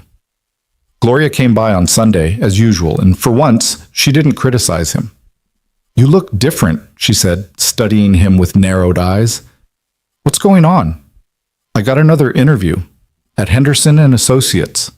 His mother's eyebrows shot up. The same firm that rejected you? The same one. Someone put in a good word for me. I'm going back on Tuesday. Gloria was silent for a long moment. When she spoke again, her voice was softer than he'd heard it in months. This is your chance, Adam. Your real chance. Don't mess it up this time. I won't, Mom. I mean it. No stopping for strangers on the side of the road. No helping lost puppies or rescuing kittens from trees. Get there early, do the interview, come home with the job. Do you understand? Adam almost smiled at the irony. The fact that stopping for a stranger was exactly what had led to this second opportunity, but he kept his face serious. I understand. I'll be there an hour early if I have to. Gloria nodded, satisfied. Then, unexpectedly, she reached out and squeezed his hand. I'm proud of you, son. I don't say that often enough, but I am. You've been through hell these past few years, and you've never stopped fighting. That takes strength. Adam felt his throat tighten. Thanks, Mom. Now go prepare, and for God's sake, get a haircut before Tuesday. Tuesday morning arrived with the pale, hesitant light of early autumn. Adam was awake before his alarm, lying in bed and staring at the ceiling, running through interview scenarios in his head. He had laid out his suit the night before, the same charcoal gray thrift store find, now freshly dry cleaned and pressed. His resume was in a leather folder he'd borrowed from Carl. His portfolio was organized and pristine. He got up, showered, shaved, and dressed with meticulous care. When he looked in the mirror, he saw someone who almost resembled the engineer he used to be. A little older, a little more weathered, but still recognizable, still capable. Maddie was still asleep when he left. He kissed her forehead gently, whispered, "Wish me luck, baby girl," and slipped out the door. He arrived at Henderson and Associates at 9:15 a.m., 45 minutes early. The receptionist, the same severe woman from his first visit, looked up as he entered, recognition flickering in her eyes. "Mr. Walker, you're early." "Yes, ma'am. I didn't want to take any chances." Something that might have been approval crossed her face. "Please have a seat. Mr. Henderson will be with you shortly." Adam sat down in one of the sleek leather chairs in the waiting area, folder clutched in his lap, and tried to control his breathing. The office was just as intimidating as he remembered, all gleaming surfaces and expensive artwork, the kind of place that screamed success and power, the kind of place where people like him usually didn't belong. But maybe, just maybe, he could prove that assumption wrong. At 9:55 a.m., the door to the inner office opened and Charles Henderson emerged. He looked exactly as Adam remembered him, tall, silver-haired, impeccably dressed, with an expression that gave nothing away. His eyes swept over Adam, assessing, evaluating, finding something. Adam couldn't tell what. "Mr. Walker," Henderson's voice was neutral. "Thank you for coming." "Thank you for the opportunity, sir." Henderson nodded curtly. "Come in." The office was even more impressive than Adam had imagined. Floor-to-ceiling windows with a panoramic view of the city, walls lined with awards and diplomas, a massive mahogany desk that probably cost more than Adam's car. Henderson gestured to a chair across from the desk, and Adam sat, trying to project a confidence he didn't entirely feel. "I'll be honest with you, Mr. Walker." Henderson settled into his own chair, steeping his fingers beneath his chin. "When I received the call asking me to reconsider your application, my first instinct was to refuse." Adam's heart sank. "I understand, sir." "Do you? Because I'm not sure you do." Henderson's gaze was piercing. "In 35 years of running this firm, I have never, not once, invited a candidate back after rejecting them. Punctuality isn't just a preference for me. It's a fundamental indicator of character. A person who can't manage their time cannot be trusted to manage complex engineering projects." "Yes, sir. I understand that now. And yet here you are." Henderson leaned back slightly. "Do you know why?" "Because someone spoke to you on my behalf." "Sophie Brennan spoke to me on your behalf." "Do you know who Sophie Brennan is?" "I do now. She's the CEO of Brennan Industries, one of your firm's most important clients." Henderson nodded slowly. "Brennan Industries has been responsible for approximately 30% of our revenue over the past decade. When Sophie Brennan asks for a favor, I listen, but make no mistake. I am not in the habit of hiring unqualified candidates simply because a wealthy client asks me to." "I wouldn't expect you to, sir." "Good, because that's not what's happening here." Henderson picked up a folder from his desk. Adam recognized it as his own portfolio and flipped it open. "I reviewed your work again after Sophie's call. The Riverside Bridge project, the downtown transit hub, the residential tower on 5th Street. All of it is genuinely impressive." Adam blinked. "Thank you, sir." "I'm not complimenting you. I'm stating a fact." Henderson set the portfolio down and fixed Adam with a hard stare. "Here's what I want to know. Sophie Brennan told me a story about how you helped her when her car broke down. She said you gave up your interview slot to assist her. Is that true?" "Yes, sir." "Why?" The question caught Adam off guard. "Why what, sir?" "Why did you stop? You knew what was at stake. You knew that being late could cost you the job. Why would you sacrifice something so important to help a complete stranger?" Adam was quiet for a moment, considering the question. He could give a diplomatic answer, something about professionalism and character and doing the right thing, but something about Henderson's intensity made him want to tell the truth. "Because my wife would have wanted me to," he said finally. Henderson's eyebrows rose slightly. "Your wife?" "She died 4 years ago. Car accident." Adam's voice was steady, though the words still hurt to say. "We used to talk about this kind of thing, what it means to be a good person, how to live with integrity. She always said that the choices you make when no one's watching are the ones that define you, the choices that cost you something." He paused, gathering his thoughts. "That morning, on that road, I had a choice. I could drive past and make my interview on time, or I could stop and help someone who was clearly frightened and alone. And I kept thinking about what Sarah would say if I drove past, what she would think of me." Adam met Henderson's eyes. "I couldn't do it. I couldn't be the person who drove past." The silence stretched between them. Henderson's expression was unreadable. "And do you regret it?" Henderson asked finally. "Stopping for her?"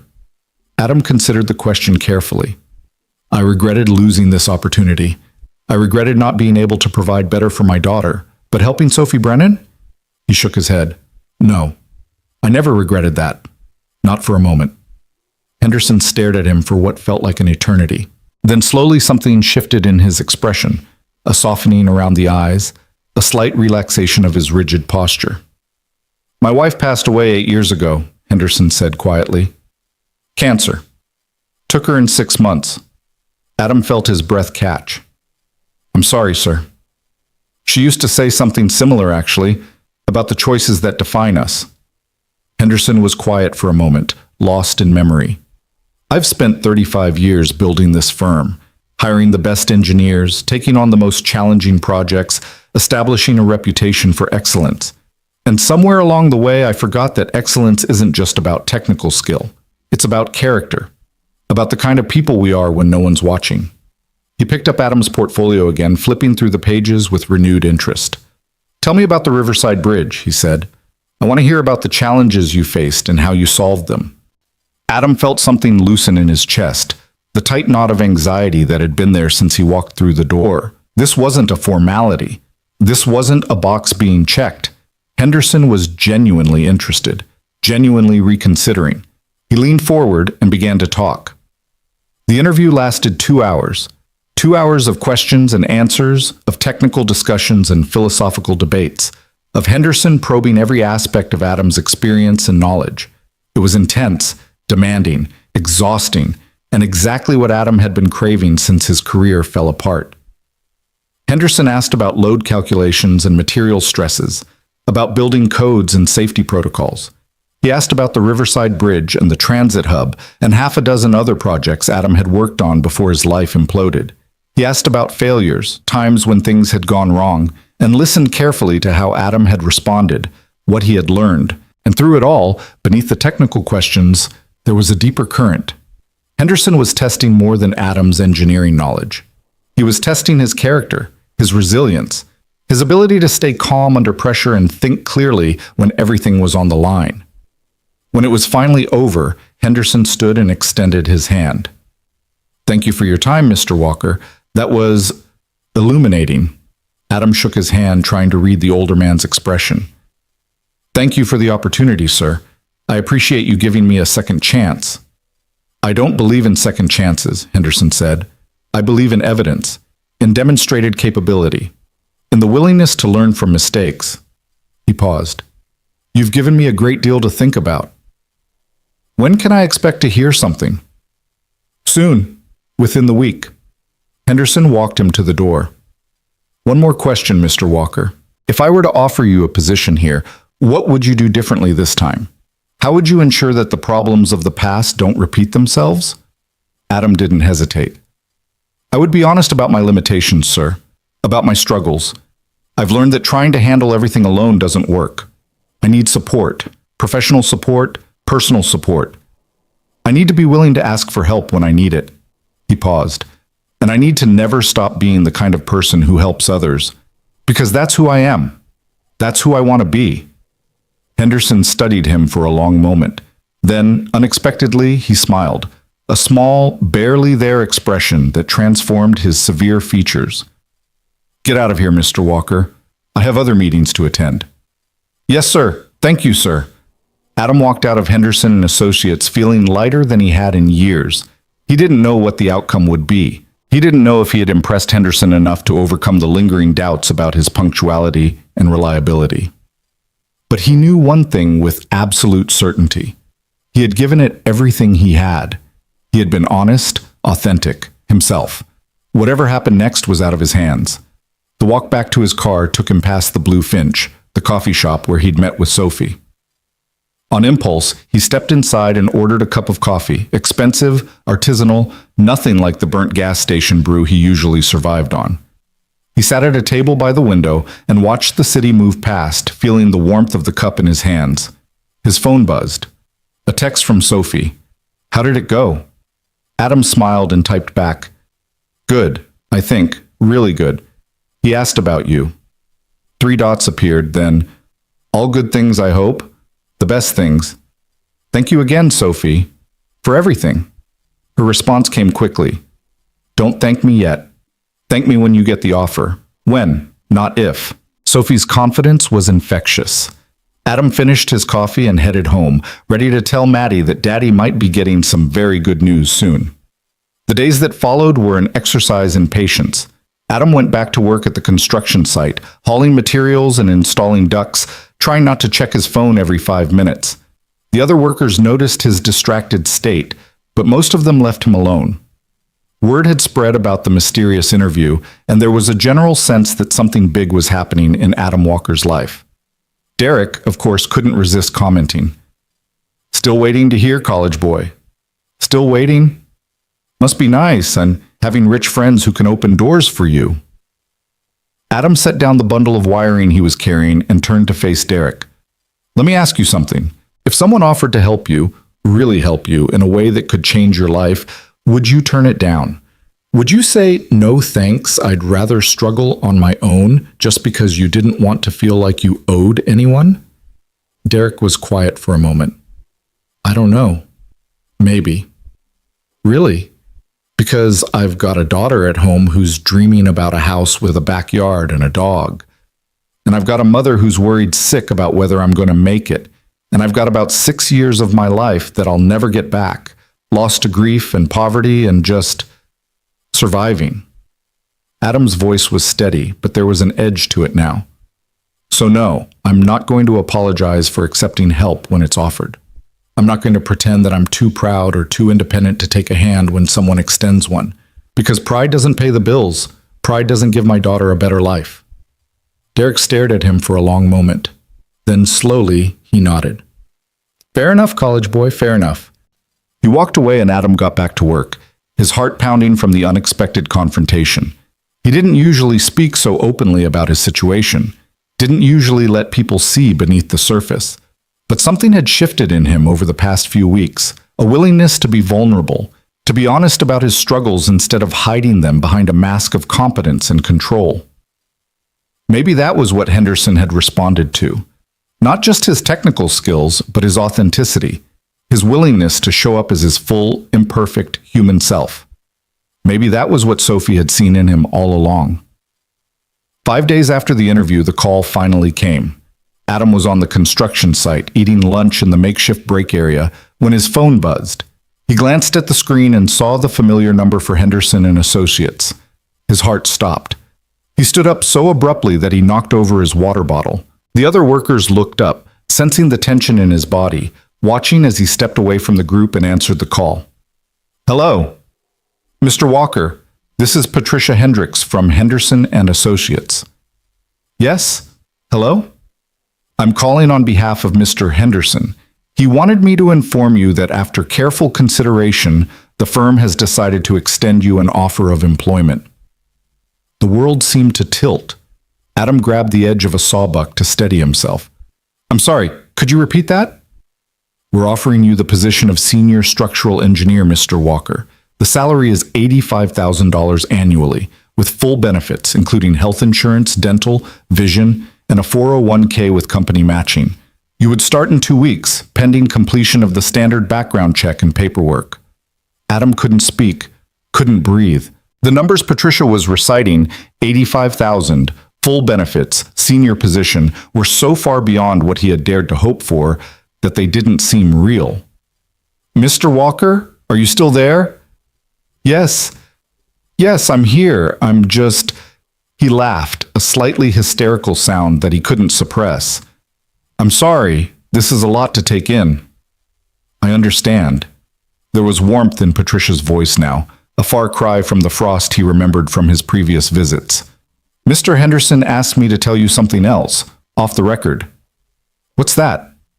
He said that in 35 years he's never met anyone quite like you, and he's looking forward to seeing what you can accomplish. Adam closed his eyes, feeling tears prick at the corners.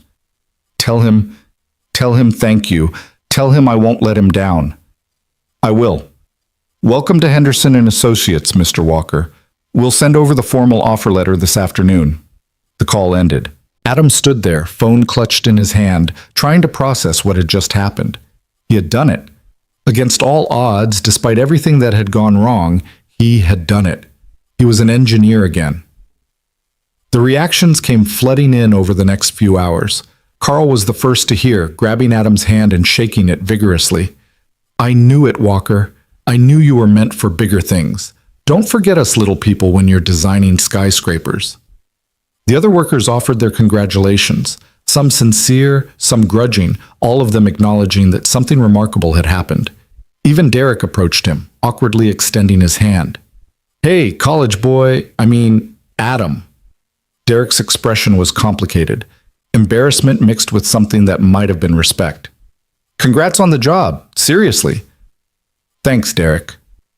And, sorry for giving you such a hard time. I was kind of a jerk. Adam shook his hand. Forget about it. We're good, Gloria cried when he told her. Actually cried, tears streaming down her face as she clutched him in a hug that was tighter than any she'd given him since he was a child. I'm so proud of you, she sobbed into his shoulder. I'm so proud, Adam. I always knew you could do it. I always knew. Adam held her, feeling his own tears threatening to spill over. All those months of criticism, of doubt, of harsh words, and underneath it all, his mother had believed in him. Had been terrified for him, yes, frustrated with him, certainly, but believing in him all along. Thanks, Mom, for everything, even the tough love. Gloria pulled back, wiping her eyes. Someone had to keep you grounded, keep you fighting. You did. You always have. And Maddie, sweet, beautiful, resilient Maddie, simply looked at him with those big brown eyes and said, "Does this mean we can get a dog now?" Adam laughed, sweeping her up into his arms. "Let's start with a bigger apartment, baby girl. Then we'll talk about the dog. Promise?" Promise. The last call he made that night was to Sophie. She answered immediately. "I heard from Patricia. Congratulations, Adam. You did it." "No, we did it. You made this possible." "I opened a door. You're the one who walked through it." Sophie's voice was warm with genuine happiness. "Henderson called me personally after he made the decision. Do you know what he said?" "What?" "He said you were the most authentic candidate he'd ever interviewed, that you didn't try to hide your past or make excuses. You just showed up and let your work speak for itself." She paused. "He also said that your answer about your wife, about why you stopped to help me, was what convinced him." Adam felt his throat tighten. "Really?" "Really." He said it reminded him of why he got into engineering in the first place, to build things that matter, to make a difference in people's lives. Sophie's voice softened. "You reminded him of who he wanted to be, Adam. That's a powerful thing." Adam was quiet for a long moment, trying to absorb her words. Everything he had been through, the grief, the failure, the years of struggle, suddenly seemed to have a purpose, a meaning, a direction. "Sophie, I don't know how to thank you. I really don't." "Then don't thank me. Just promise me one thing." "Anything." "Promise me you'll keep being the person who stops for strangers on the side of the road. Promise me you won't let success change that part of you." Adam smiled, even though she couldn't see it. "I promise." "Good. Then I'd say we're even." They talked for a few more minutes about the job, about Maddie, about the future. And then Sophie said she had to go. Some urgent business matter that required her attention. "But Adam, let's get coffee sometime. I'd like to hear how things are going once you've settled in." "I'd like that too." "Take care of yourself, and give Maddie a hug for me." "I will." The call ended and Adam sat there in the quiet of his cramped apartment, surrounded by the evidence of his struggles. The water-stained ceiling, the creaking radiator, the mattress on the floor. In 2 weeks, he would start his new job. In a month, maybe less, he would move Maddie into a real apartment with real bedrooms and real furniture. Everything was changing. Everything was finally changing. He walked over to Maddie's corner and looked at the drawing taped above her pillow, the one with the house and the backyard and the 3 figures holding hands. He had told her the 3rd figure was Mommy. But maybe, someday, it could be someone else. Someone real. Someone present. For the first time since Sarah died, Adam allowed himself to imagine a future that wasn't just about survival. A future with possibilities. With hope. With room for happiness. He touched the drawing gently, a silent promise to his daughter and to himself. "We're going to be okay, baby girl," he whispered. "We're going to be more than okay." Outside the window, the city hummed with its usual indifferent energy. Cars passed. Sirens wailed in the distance. Somewhere, people were struggling and fighting and hoping, just like Adam had been struggling and fighting and hoping for years. But tonight, in this small apartment with its leaky roof and its stubborn radiator, Adam Walker felt something he hadn't felt in a very long time. Peace. Real, genuine, bone-deep peace. The storm wasn't over. There would be challenges ahead, new job pressures, adjustments, unexpected obstacles. Life never stopped throwing curveballs. But for the first time in years, Adam felt ready. Ready to catch whatever came his way and turn it into something good. He had been given a second chance, and he was going to make it count. The weeks that followed were a whirlwind of transition and transformation. Adam gave his notice at the construction site, working out his remaining shifts while simultaneously preparing for his new role at Henderson and Associates. Carl threw him a small goodbye party on his last day, pizza and beer in the break area, surrounded by men who had become unexpected friends. "Don't be a stranger, Walker," Carl said, clapping him on the shoulder. "And if that fancy engineering job doesn't work out, you've always got a spot here." "Thanks, Carl, for everything." Even Derek showed up, hanging back awkwardly at the edge of the group until Adam approached him. "Take care of yourself, man." "You too, college boy." Derek grinned, a genuine grin this time, without the usual edge of mockery. "Show them what you're made of." Adam arrived at Henderson and Associates on his first day feeling more nervous than he had in years.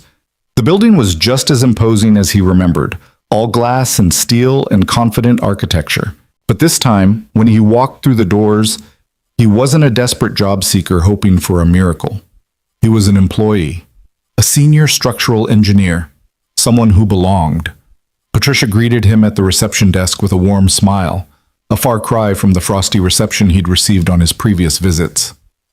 "Welcome aboard, Mr. Walker. Mr. Henderson is expecting you." Henderson's office seemed less intimidating now, though it was still impressive. The older man rose from behind his desk as Adam entered, extending his hand. "Mr. Walker, good to see you again." "Thank you, sir. I'm honored to be here." "Honored is a strong word.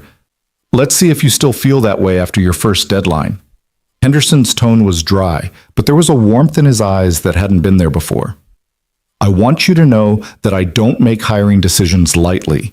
You earned this position. Never forget that." "I won't, sir." "Good. Now let me show you to your office." His office. Adam had an office. A small one, to be sure. Just a desk and a chair and a window that looked out onto a brick wall. But it was his. His name was on the door, his computer was on the desk, his career was starting again.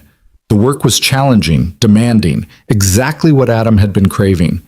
Henderson paired him with a team working on a new mixed-use development in the financial district, a complex project involving multiple buildings, underground parking, and innovative environmental features. It was the kind of project Adam had dreamed about back in engineering school, the kind of project that tested every skill he had and pushed him to develop new ones. He threw himself into it with a passion that surprised even him, arriving early, staying late, absorbing everything he could from his more experienced colleagues. Henderson noticed, he noticed everything, and began including Adam in higher-level meetings, seeking his input on design decisions, treating him as a trusted member of the team. And through it all, Adam never forgot what had brought him here. Every morning, on his way to the office, he drove past the construction site where he had spent those months hauling drywall and mixing concrete. He remembered the calluses on his hands, the ache in his muscles, the weight of despair that had pressed down on him every single day. He had climbed out of that darkness, and he was determined to stay out. Sophie called about a month after he started, asking if he was free for that coffee she'd mentioned. They met at the Blue Finch, sitting at the same corner table where she'd first told him about her plan to help him. Sophie looked exactly as Adam remembered, polished, professional, radiating quiet confidence, but there was something different in her eyes now, something warmer. "You look good," she said, studying him across the table. "Rested, healthy, happy." "I feel good. For the first time in years, I actually feel like myself again." "Henderson speaks highly of you. He told me you're one of the most dedicated engineers he's ever hired." Adam laughed. "Henderson said that? Are you sure?" "I'm sure. He also said you're still too humble for your own good, but he's working on that." They talked for over an hour, about work, about Maddie, about the strange twists of fate that had brought them together. Sophie shared stories about her own journey, about the challenges of taking over Brennan Industries after her father's death, about the loneliness that came with success. "People assume that having money makes everything easier," she said, "and in some ways it does. But it also creates distance. Everyone wants something from you. Everyone has an angle. It's hard to know who to trust." "Is that why you were so affected by what I did that day? On the road?" Sophie nodded slowly. "Partly. I've had people help me before, plenty of times, but it's always been transactional. They help me because they want something in return. Access, connections, favors." She paused. "You didn't want anything. You just helped because it was the right thing to do. Because a stranger needed help and you happened to be there. I'm not a saint, Sophie. I was tempted to keep driving. I almost did. But you didn't. That's what matters. Sophie smiled, that warm, genuine smile that had stayed with Adam through all those difficult weeks. You know, that morning changed something for me too. Not just my schedule or my business negotiations, something deeper. What do you mean? I'd been so focused on the company, on proving myself, on being the leader my father wanted me to be. I forgot what actually matters, the human connections, the small kindnesses that make life worth living. She looked at him steadily. You reminded me of that, Adam. You reminded me of who I want to be. Adam didn't know what to say. He hadn't realized that his small act of kindness had rippled outward so far, affecting not just his own life, but Sophie's as well. Thank you for telling me that, he said finally. It means more than you know. And thank you for being someone worth helping. Sophie raised her coffee cup in a mock toast. To second chances. Adam clinked his cup against hers and 2 second chances. They finished their coffee and walked out into the autumn afternoon, the city bustling around them with its usual indifferent energy. At the corner, Sophie paused. I should get back to the office. Crisis du jour awaits. Of course, thank you for meeting me. Adam? Sophie turned to face him, her expression serious. I know we said we're even, and we are, but I hope this isn't goodbye. I hope we can be, friends. Real friends. Adam smiled. I'd like that very much. Good. Sophie extended her hand and Adam shook it. Take care of yourself, Adam Walker, and take care of that little girl of yours. I will. I promise. She walked away, disappearing into the crowd of pedestrians, and Adam stood there for a moment watching her go. Then he turned and headed toward his car, ready to pick up Maddie from school and tell her about his day. He had a lot to tell her, about the projects he was working on, about the colleagues he was meeting, about the future that was finally beginning to take shape. But most of all, he wanted to tell her that hope was real, that second chances existed, that sometimes, when you least expected it, the universe rewarded kindness. It wasn't a lesson you could learn from a book. It was something you had to live. And Adam Walker was finally, truly living again. The first paycheck arrived on a Friday afternoon in late October, deposited directly into Adam's bank account with a quiet electronic ping that belied its significance. He was sitting at his desk at Henderson and Associates, reviewing structural calculations for the mixed-use development project, when his phone buzzed with the notification from his banking app. He stared at the number on the screen for a long moment, unable to fully comprehend what he was seeing. After taxes and deductions, his take-home pay for the first 2 weeks was more than he had earned in an entire month of construction work. More than he had earned in 2 months, if he was being honest. The number sat there on his screen, real and tangible and utterly transformative. Adam closed his eyes and took a deep breath, feeling something loosen in his chest that had been tight for so long he had forgotten what it felt like to breathe freely. For years, money had been a source of constant anxiety. Never enough, always running out, every unexpected expense a potential catastrophe. He had learned to live with that anxiety, to function despite it, to push it down into the dark corners of his mind where it couldn't paralyze him completely. But now, looking at that number, he felt the anxiety begin to dissolve. Not completely. Old habits died hard, but enough. Enough to imagine a future that wasn't defined by scarcity. Enough to believe that things really could be different. His first call was to Gloria. Mom, it's Adam. I know it's you. I have caller ID. His mother's voice was gruff, but he could hear the undercurrent of warmth beneath it. What's wrong? Is Maddie okay? Maddie's fine. Everything's fine. He paused, struggling to find the words. I got my first paycheck today. Silence on the other end of the line, then quietly, And it's real, Mom. This is really happening. I'm really doing this. More silence.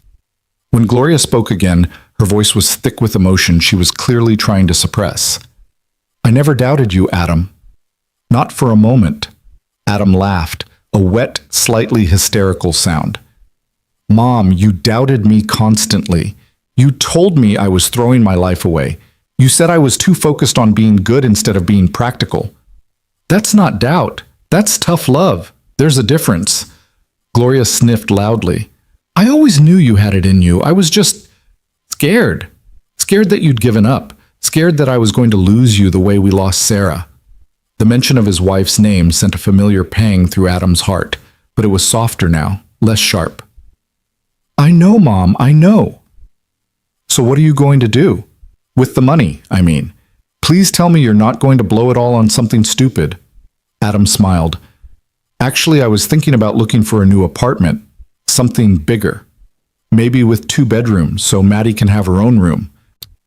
The sharp intake of breath on the other end of the line told him everything he needed to know about how his mother felt about that plan. 2 bedrooms, Gloria repeated slowly. A real apartment. For my granddaughter. For both of us. But yes, mainly for Maddie. Adam Walker. His mother's voice cracked slightly. You're a good man. I don't tell you that often enough, but you are. Your father would be proud. Sarah would be proud. Adam felt tears prick at his eyes. Thanks, Mom. That means everything. Now go find that apartment and call me when you do. I want to see it before you sign anything. Yes, ma'am. He hung up the phone and sat there for a moment, letting the emotions wash over him. Pride, relief, hope, gratitude. All of them swirling together in a complicated cocktail that made him want to laugh and cry at the same time. Then he pulled up a real estate website on his computer and started searching for apartments. The apartment hunt consumed the next several weeks of Adam's life.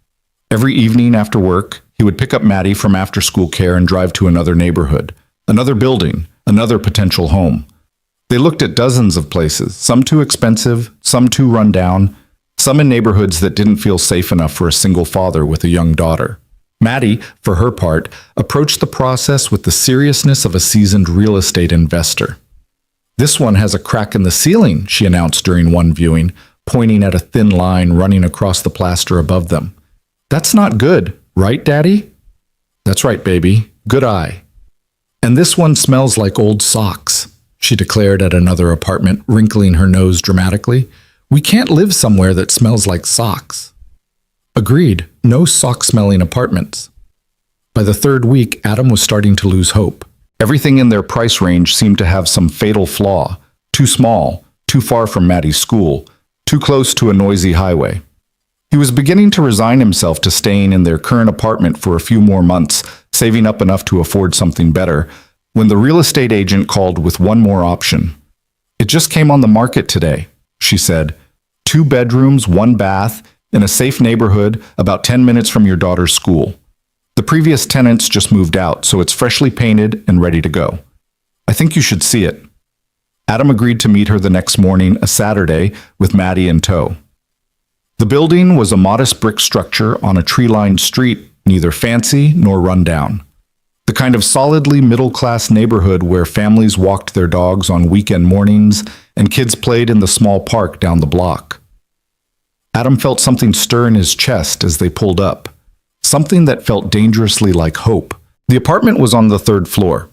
When the agent opened the door, Maddie pushed past both adults and ran inside, her sneakers squeaking on the hardwood floors as she explored.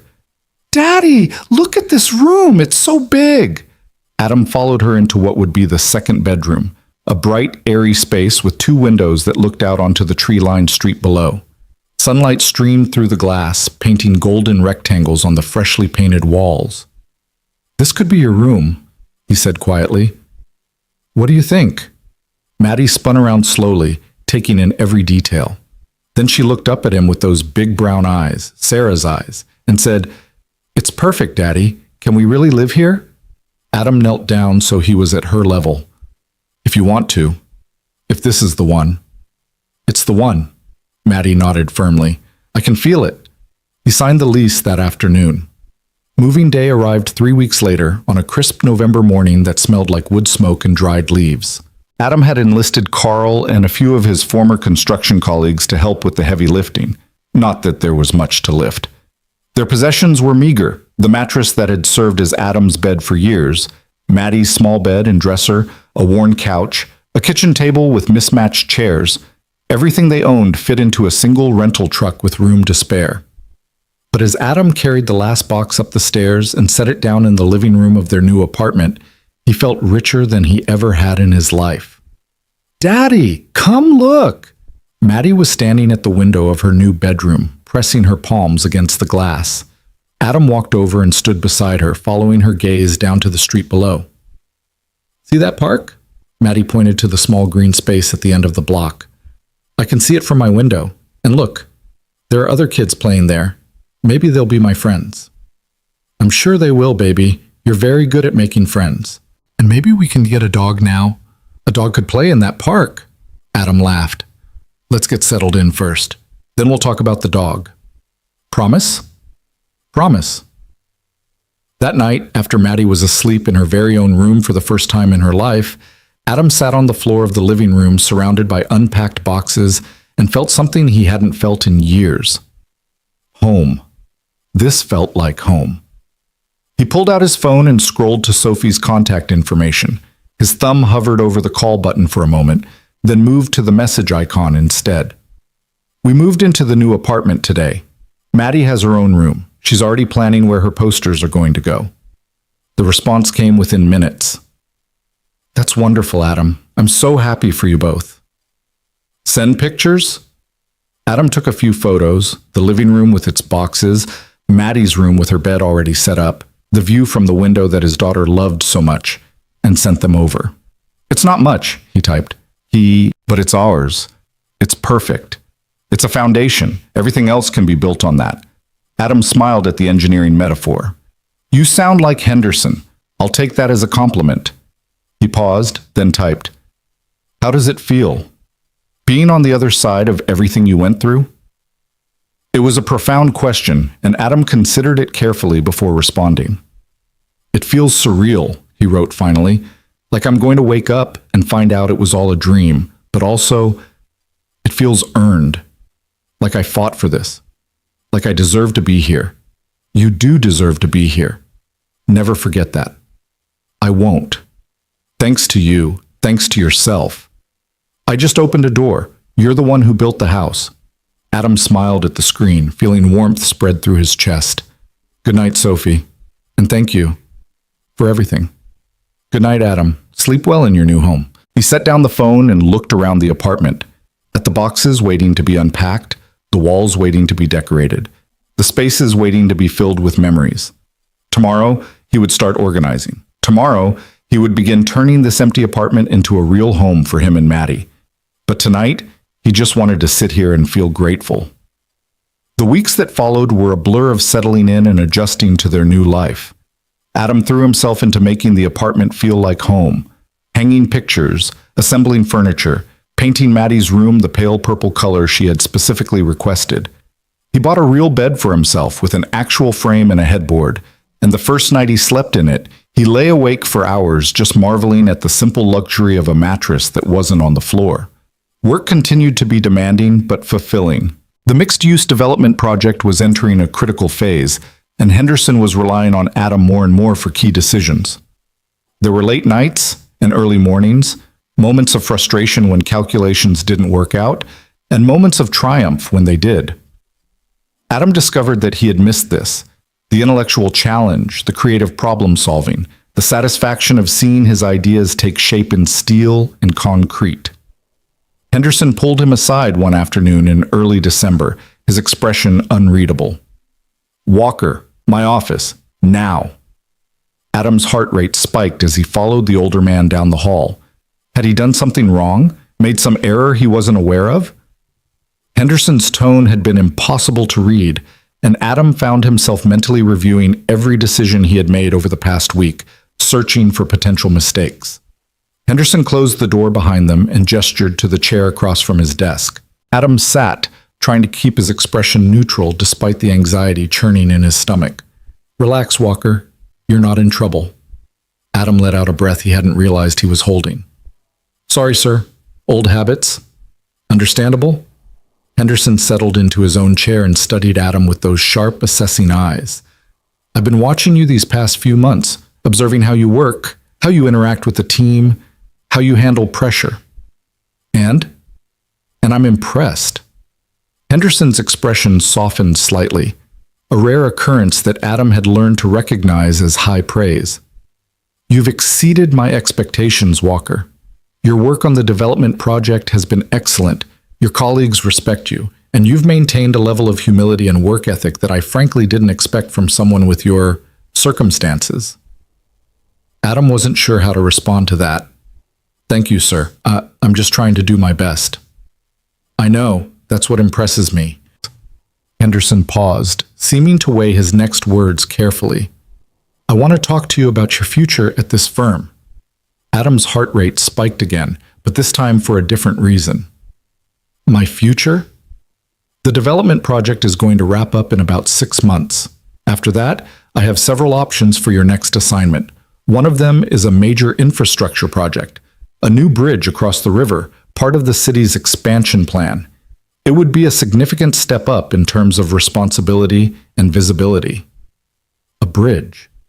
Adam felt his breath catch. Bridges had always been his passion, ever since his work on the Riverside project all those years ago. The chance to design another one, to shape the skyline of the city he loved, was more than he had dared to hope for. "Sir, I don't know what to say." "Don't say anything yet. I'm not making you any promises. The project is still in the early planning stages, and there are several engineers who would be qualified to lead it." Henderson's gaze was steady. "But I want you to know that you're on my radar, that I see potential in you, and that if you continue to perform at this level, there will be opportunities." "Thank you, sir. I won't let you down." "See that you don't." Henderson stood, signaling that the meeting was over. "And Walker, take some time off over the holidays. Spend it with your daughter. Work will still be here when you get back." Adam nodded, standing as well. Yes, sir, I will." He walked out of Henderson's office feeling lighter than air, his mind racing with possibilities. A bridge project, leadership opportunities, a future that was bigger and brighter than anything he had imagined during those dark months of hauling drywall and wondering if he would ever climb out of the hole he had fallen into. He couldn't wait to tell Maddie. Christmas that year was unlike any Christmas Adam could remember since Sarah's death. For the first time, they had a real tree, a 6-foot Douglas fir that filled the apartment with the scent of pine needles and made Maddie squeal with delight when they brought it home. They decorated it together, hanging ornaments that Adam had bought at a craft fair, stringing lights that twinkled in the dark when all the other lights were off. There were presents under the tree, real presents, wrapped in colorful paper, not the meager offerings Adam had scraped together in previous years. Gloria came over on Christmas Eve, bringing her famous apple pie and a bottle of wine that she and Adam shared while Maddie played with her new toys in the living room. "This is nice," Gloria said quietly, looking around the apartment with something like wonder in her eyes. "This is really nice, Adam." "It's not much." "Stop." Gloria held up a hand. "Stop diminishing what you've accomplished. This apartment, this job, this life you're building, it's not much. It's everything." "It's exactly what I've been praying for since the day Sarah died." Adam looked at his mother, really looked at her, and saw for the first time how much she had aged over the past few years. The lines on her face were deeper. The gray in her hair was more pronounced. She had been carrying her own burdens all this time, her own fears and worries, and he had been so consumed by his own struggles that he hadn't fully appreciated it. "I'm sorry, Mom," he said quietly. "For what?" "For putting you through all of this. For making you worry. For not being stronger." Gloria reached out and took his hand, squeezing it firmly. "You were strong, Adam. You were stronger than you know. Losing Sarah, raising Maddie alone, fighting your way back from rock bottom, that takes more strength than most people have in their entire lives. I didn't feel strong. I felt like I was barely holding on. That's what strength is, son. Holding on when everything inside you wants to let go." Gloria's eyes glistened with unshed tears. "I'm proud of you. I don't say it enough, but I am. Your father would be proud too. And Sarah," her voice caught, "Sarah would be so proud of the father you've become." Adam felt his own eyes fill with tears. "Thanks, Mom. That means everything." They sat in comfortable silence for a moment, watching Maddie arrange her new stuffed animals in a careful row on the floor. Then Gloria cleared her throat and said, in her usual brisk tone, "Now, about this Sophie Brennan woman. Adam nearly choked on his wine. What about her? Don't play innocent with me. I've heard you mention her name at least a dozen times in the past few months. Who is she really? She's a friend. Someone who helped me when I needed it most. Uh-huh? Gloria's tone was skeptical. And this friend? Is she single? Mom. What? It's a reasonable question. You're a young man, Adam. You've been alone for 4 years. It wouldn't be the worst thing in the world if you started thinking about companionship. Sophie and I are friends, Adam said firmly. That's all. She's the CEO of a major corporation. She moves in completely different circles than I do, and even if she didn't... He trailed off, struggling to articulate something he hadn't fully examined himself. Even if she didn't, what? I'm not ready, he admitted finally. I'm not sure I'll ever be ready. She was everything to me.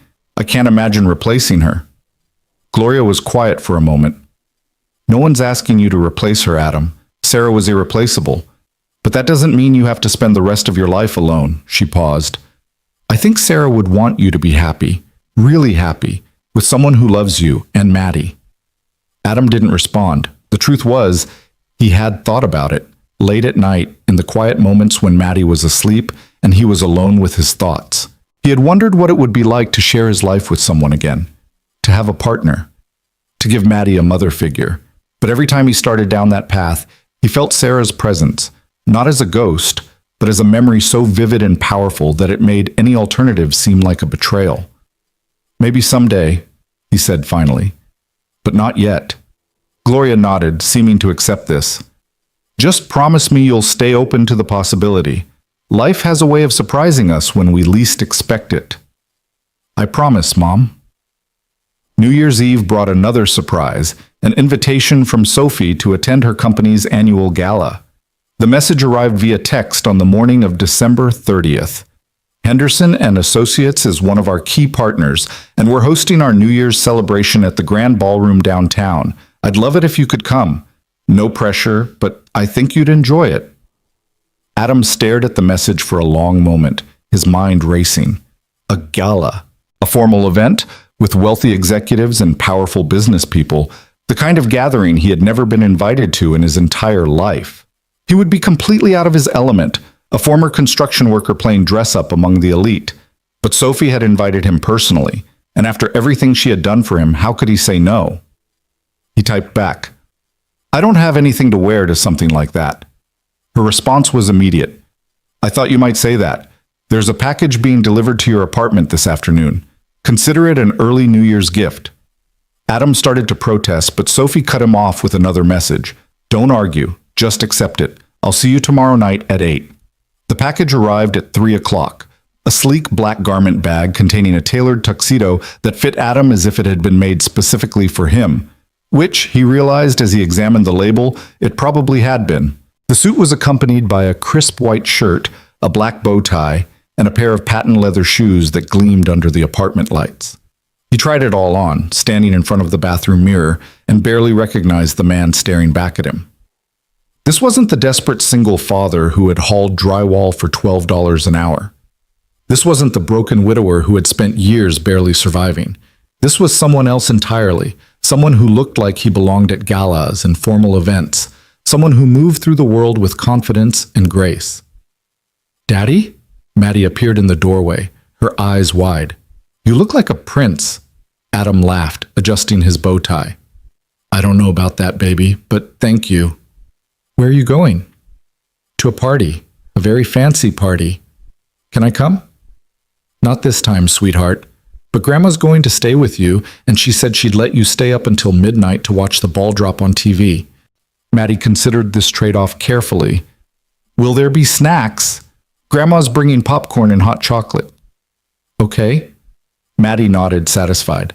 Have fun at your fancy party, Daddy, and don't forget to dance. I'll try, baby. I'll try. The grand ballroom was everything Adam had expected and more.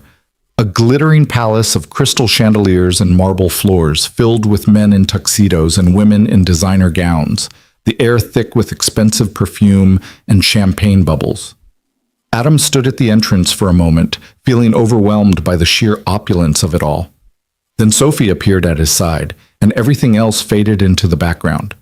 She was wearing a deep blue gown that flowed around her like water, her dark hair swept up in an elegant twist, diamonds glittering at her ears and throat. She looked like a movie star, like a vision from another world, and yet when she smiled at him, her eyes were warm and familiar. "You made it," she said, "and you look incredible." "Thanks to you." Adam gestured at his tuxedo. "This is too much, Sophie. I can't accept." "You already accepted. It's done." She took his arm, steering him into the ballroom. "Now stop worrying and try to enjoy yourself. This is supposed to be a celebration." The evening passed in a blur of introductions and conversations. Sophie guided Adam through the crowd, introducing him to executives and investors, board members and politicians. Everyone seemed to know who she was, and by extension, they treated Adam with a deference he found deeply uncomfortable. But Sophie was always there, her hand on his arm, her presence grounding him whenever he started to feel overwhelmed. She had a gift for making people feel at ease, for steering conversations toward topics that included everyone, for ensuring that no one felt left out or ignored. Somewhere around 11 o'clock, they found themselves on the balcony overlooking the city, away from the noise and press of the crowd inside. The air was cold but refreshing, and Adam could see his breath forming small clouds in the darkness. "Thank you for inviting me," he said quietly. "This has been an experience." Sophie laughed. "Good experience or bad experience?" "Good. Definitely good.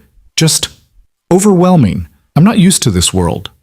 "Neither was I, once." Sophie leaned against the railing, her gaze fixed on the city lights below. "When my father first started bringing me to events like this, I felt like a fraud, like everyone could see through me, could tell that I didn't really belong." "When did that feeling go away?" "It didn't, not entirely." She turned to look at him, her expression thoughtful. "But I learned something important along the way. These people, the executives, the investors, the politicians, they're not better than you or me. They're just people who ended up in certain positions, made certain choices. Some of them are good, some of them are terrible, but none of them are inherently more valuable or more deserving than anyone else." Adam nodded slowly. "I think I'm starting to understand that." "Good. Because you belong here, Adam. Not because of your tuxedo or your job title, but because of who you are. The person who stopped on a lonely road to help a stranger. That person belongs anywhere he wants to be." They stood in comfortable silence for a moment, watching the city lights twinkle below. Then Sophie said, almost hesitantly, "Can I ask you something personal?" "Of course." "Do you ever think about moving forward? Romantically, I mean. Finding someone new?" Adam felt his heart rate quicken.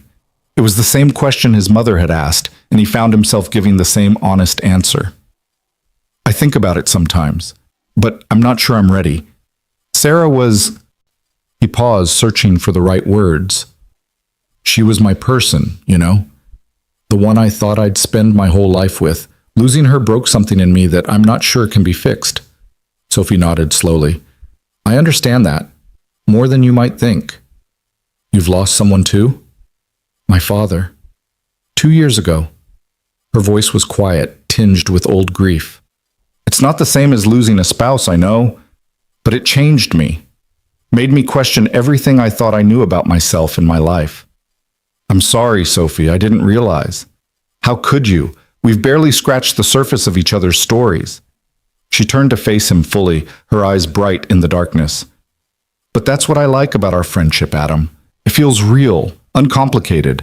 You don't want anything from me except to be my friend. That's all I've ever wanted." "I know, and you have no idea how rare that is." Sophie smiled, a soft, genuine smile that made something warm bloom in Adam's chest. "Whatever happens, I want you to know that I'm grateful. For the morning you stopped on that road, for the person you've turned out to be, for the chance to know you." "I'm grateful too," Adam said. "More than I can say." Inside the ballroom, someone started counting down to midnight. 10, 9, 8. Sophie glanced toward the doors, then back at Adam. "We should go inside. It's almost time." 7, 6, 5. They moved toward the ballroom, but Sophie paused at the threshold, her hand still on Adam's arm. 4, 3, 2. Happy New Year, Adam Walker, she said softly. 1. The room erupted in cheers and applause as fireworks exploded over the city skyline. Couples embraced. Champagne corks popped. Confetti rained down from the ceiling in a glittering cascade. And in the midst of all that celebration, Adam stood beside Sophie Brennan and felt something he had thought was lost forever begin to stir back to life. Not romance. Not yet. Maybe not ever. But possibility. Hope. The sense that his story wasn't over, that there were chapters yet to be written, adventures yet to be had, connections yet to be made.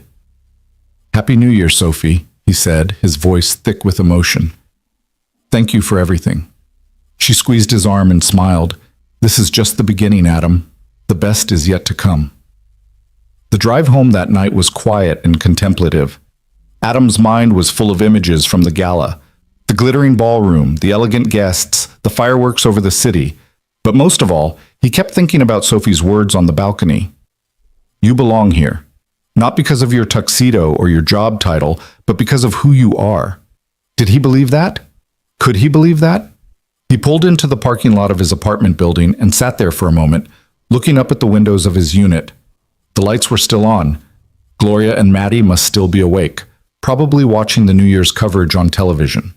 His family, his home, his life. It wasn't perfect. There were still challenges ahead, still obstacles to overcome, still wounds that hadn't fully healed. But it was his. He had built it from the rubble of his despair, one painful day at a time. And that, he realized, was something to be proud of. He got out of the car and walked toward the building, the crisp night air filling his lungs. Above him, the stars glittered coldly in the winter sky, the same stars that had witnessed his darkest moments, his deepest despair, his slow and painful climb back toward the light. He thought about Sarah, about the life they had planned together, about the future that had been stolen from them by a drunk driver on a Tuesday evening 4 years ago. He thought about Maddie, sleeping peacefully in her new room, surrounded by purple walls and stuffed animals, and the promise of a better tomorrow. He thought about Sophie, who had seen something in him worth saving and had given him a second chance when he had lost all hope. And he thought about himself. Adam Walker, widower and father, construction worker and engineer, broken man and survivor. He had been given so many gifts over the past few months. The job, the apartment, the opportunity to rebuild his life. But the greatest gift of all, he realized, was something that couldn't be bought or earned or given by anyone else. The greatest gift was the knowledge that he was enough, that despite his failures and his flaws, despite the years he had spent in the darkness, despite everything he had lost and everything he had feared, he was enough. Doing the right thing mattered, kindness mattered, character mattered, and no matter what the future held, those truths would guide him forward. Adam opened the door to his apartment building and stepped inside, leaving the old year behind and walking toward whatever came next. The best is yet to come. For the first time in a very long time, he actually believed it. Spring arrived in the city like a promise being kept, soft and gradual, the gray winter skies giving way to pale blue expanses dotted with cotton-white clouds. The trees along Adams Street burst into bloom almost overnight, their branches heavy with pink and white blossoms that drifted down like confetti whenever the wind stirred. Maddie called it flower snow, and spent her afternoons collecting the fallen petals in a small bucket, arranging them into patterns on the sidewalk that she photographed with Adam's phone. 6 months had passed since Adam started at Henderson and Associates. 6 months of hard work and late nights, of challenges overcome and skills sharpened, of slowly rebuilding the career he had thought was lost forever. The mixed-use development project was nearing completion, and Henderson had already confirmed what he had hinted at back in December. Adam would be leading the new bridge project, the most significant infrastructure undertaking the city had seen in 2 decades. The news had come on a Tuesday afternoon in late March, delivered in Henderson's characteristically understated fashion. Walker, the bridge project. You're on it. Lead engineer. Don't make me regret this decision. Adam had stood there stunned, unable to form words. Lead engineer on a bridge project. The The kind of opportunity he had dreamed about since his first day in engineering school. The kind of responsibility he had feared he would never be trusted with again. "Sir, I don't know what to say." "Then don't say anything. Just do the work." Henderson's expression had softened almost imperceptibly. "You've earned this, Walker. Now prove that I was right to believe in you." That night, Adam had taken Maddie out for ice cream to celebrate, a special trip to the fancy gelato place downtown that she had been begging to visit for months. They sat at a small table by the window, Maddie's face smeared with chocolate, and Adam told her about the bridge. "It's going to go across the river," he explained, using his hands to illustrate. "So people can drive from one side of the city to the other without having to go all the way around." Maddie considered this information with her usual seriousness. "Will it be a big bridge or a little bridge?" "A big bridge, very big." "Bigger than the one we drive over to get to Grandma's house?" "Much bigger. It's going to be one of the biggest bridges in the whole state." Maddie's eyes widened. "And you're going to build it?" "Well, I'm going to design it. Other people will do the actual building. But yes, it's my project, my responsibility." "Wow," Maddie licked her spoon thoughtfully. "That's really cool, Daddy. Mommy would be proud of you." The words hit Adam like a physical force, stealing his breath and bringing tears to his eyes. He reached across the table and took his daughter's small hand in his. "Yeah, baby, I think she would be." They finished their ice cream in comfortable silence, watching the city move past the window, and Adam allowed himself to feel something he had been afraid to feel for a very long time. Happiness. Real, uncomplicated, unguarded happiness. He had earned this. He had fought for this. And he was finally living the life he had always hoped to give his daughter. The coffee shop meeting with Sophie had become a monthly tradition, a standing appointment on the first Saturday of each month. Always at the Blue Finch. Always at the corner table where they had first talked about second chances. It was their ritual now, a touchstone that both of them had come to treasure. Sophie arrived at their April meeting looking more relaxed than Adam had ever seen her. She was dressed casually, jeans and a soft sweater instead of her usual business attire, and there was a lightness in her step that he hadn't noticed before. "You look different," Adam said as she slid into the seat across from him. "Good different. I feel different." Sophie wrapped her hands around her coffee cup, a small smile playing at her lips. "I made a decision last week. A big one." "What kind of decision?" "I'm stepping back from the day-to-day operations at Brennan Industries, hiring a COO to handle the things I've been killing myself over for the past 2 years."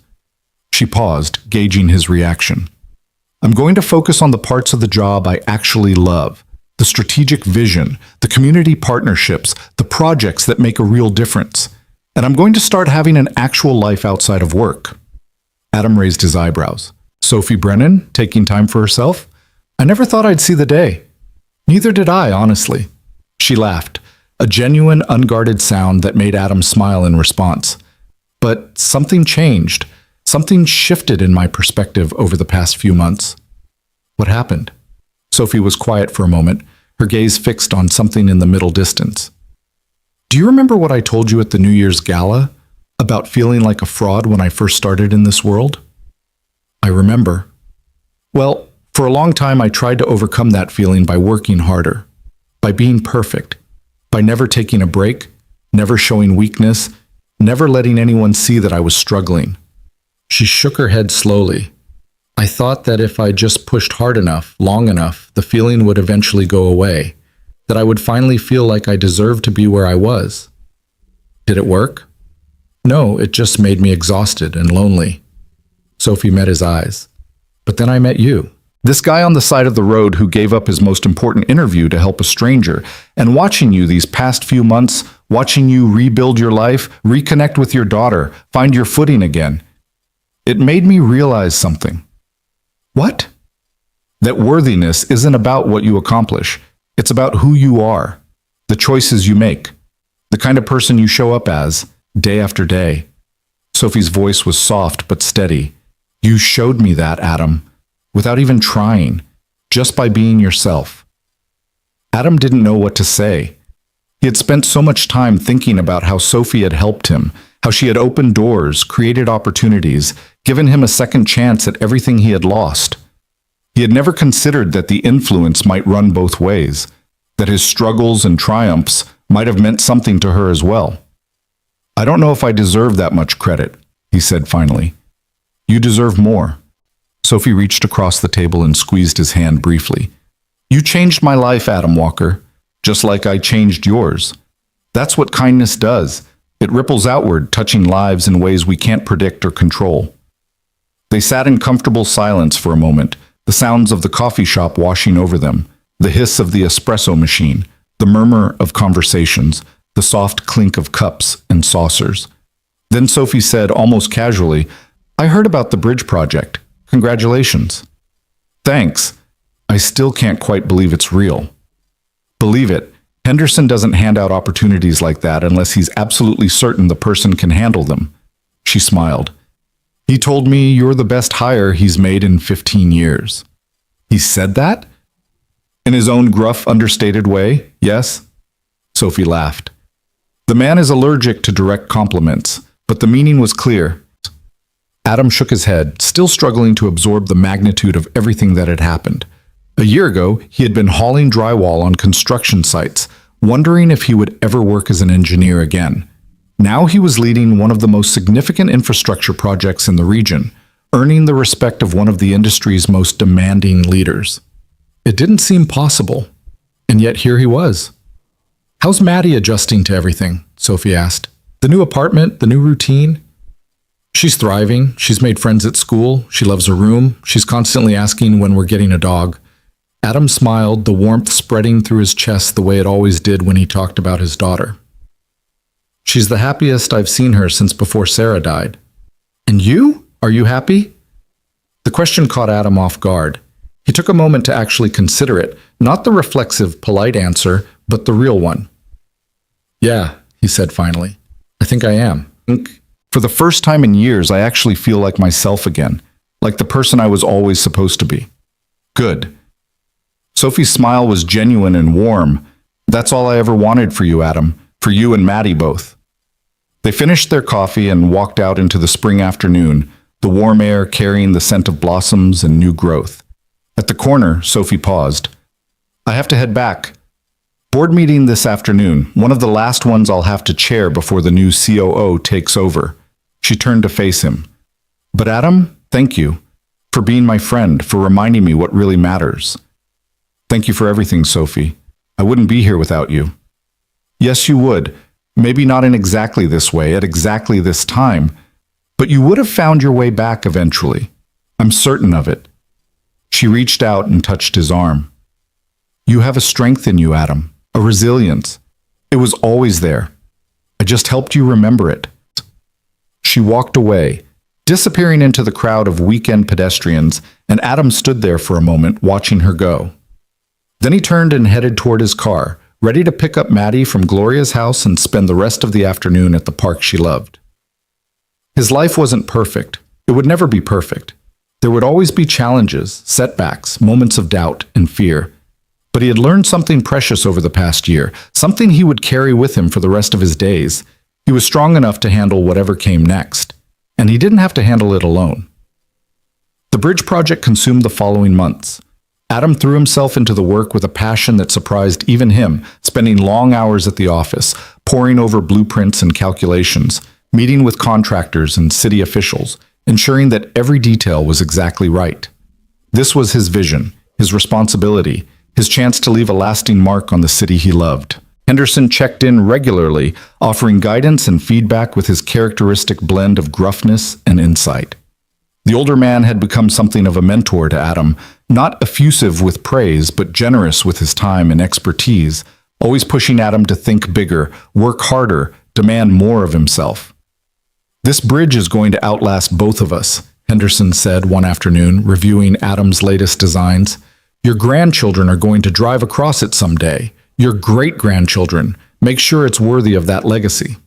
"Yes, sir. And don't call me sir. You've earned the right to use my first name." Adam blinked. Okay. Charles." "That's better." Henderson's expression softened almost imperceptibly. "You've come a long way, Adam. Don't forget that. Don't forget where you started and what you've overcome." "I won't. I promise." The groundbreaking ceremony was scheduled for mid-June, a warm Saturday morning that dawned clear and bright. Adam arrived at the construction site early, dressed in his best suit, nervousness churning in his stomach despite all his preparation. This was his moment, the culmination of everything he had worked for, everything he had survived, everything he had fought to achieve. In a few hours, he would stand in front of city officials and media representatives and explain his vision for the bridge that would transform the city's landscape. He would be the face of the project, the voice of authority, the engineer responsible for turning blueprints into reality. He was terrified, but he was also ready. Maddie was there, of course, dressed in a pretty yellow sundress that Gloria had bought for the occasion. She stood beside Adam as the crowd gathered, her small hand clasped in his, her eyes wide with excitement. "This is going to be your bridge, Daddy?" "It's going to be everyone's bridge, baby. But yes, I'm helping to build it." "That's so cool." Maddie squeezed his hand. "I'm going to tell everyone at school that my daddy built a bridge." Adam smiled, feeling some of his nervousness ease. "You do that, sweetheart." Gloria was there too, standing a few feet away with tears glistening in her eyes. She had been emotional all morning, alternating between pride and disbelief that her son, the same boy who had once struggled to pass his high school math classes, was now leading a project of this magnitude. "Your father would have been so proud," she had whispered when she arrived, hugging Adam tightly. "So proud, Adam." And Sophie was there, standing at the edge of the crowd with the other Brennan Industries executives. She caught Adam's eye across the sea of faces and smiled, a small, private smile that said everything words couldn't express. "You did it. You made it. I'm proud of you." Adam smiled back, feeling his heart swell with gratitude. Then he turned to face the podium, ready to address the crowd. The speech he had prepared was straightforward, an overview of the project, an explanation of the engineering challenges, an acknowledgement of the team members who had made it possible. But as he stood there, looking out at the sea of expectant faces, he found himself departing from his prepared remarks. "Before I talk about the technical aspects of this project," he began, his voice steady despite his nervousness, "I want to tell you a story about second chances." He told them about the morning on Old Mill Road, about the woman stranded with a broken-down car, the choice he had made to stop and help, the job interview he had missed as a result. He told them about the months of struggle that followed, the construction work, the despair, the feeling that he had thrown away his last chance at redemption. And he told them about Sophie Brennan, how she had recognized him on the job site, how she had advocated for him to get a second interview, how she had believed in him when he had stopped believing in himself. "I'm standing here today because of a choice I made on a lonely road," Adam said. "A choice that cost me everything in the short term but opened doors I never knew existed. I stopped to help a stranger because it was the right thing to do. And that simple act of kindness, that moment of compassion, changed the trajectory of my entire life." He paused, letting the words sink in. "This bridge is going to connect two parts of our city that have been separated for too long. It's going to create opportunities for communities that have been overlooked and underserved. It's going to be a symbol of what we can accomplish when we work together, when we prioritize connection over division, when we choose to build rather than tear down." Adam looked out at the crowd, at Maddie beaming up at him, at Gloria wiping tears from her cheeks, at Sophie nodding with quiet approval. "But more than that, I hope this bridge will remind people of something important, something I had to learn the hard way." He took a breath. Kindness matters. Compassion matters. The choices we make when no one is watching, when there's nothing to gain and everything to lose, those are the choices that define us. He smiled, feeling the last of his nervousness dissolve. "So here's my challenge to everyone here today. Be the person who stops on the side of the road. Be the person who helps a stranger, even when it costs you something. Be the person who believes in second chances, for yourself and for others, because you never know when that simple act of kindness might change everything." He stepped back from the podium to thunderous applause, his heart pounding, his eyes stinging with unshed tears. Maddie broke free from Gloria's grip and ran toward him, throwing her small arms around his waist. "That was amazing, Daddy. You were amazing." Adam lifted her into his arms and held her close, breathing in the strawberry scent of her shampoo. "Thanks, baby. I'm just glad it's over." "I like the part about the stranger on the road. Was that the nice lady who helped us?" Yeah, sweetheart, that was Sophie. Maddie looked over at where Sophie was standing, surrounded by well-wishers and reporters. She seems nice. She is nice. She's one of the best people I've ever met. Is she going to be your girlfriend? Adam laughed, caught off guard by the directness of the question. What?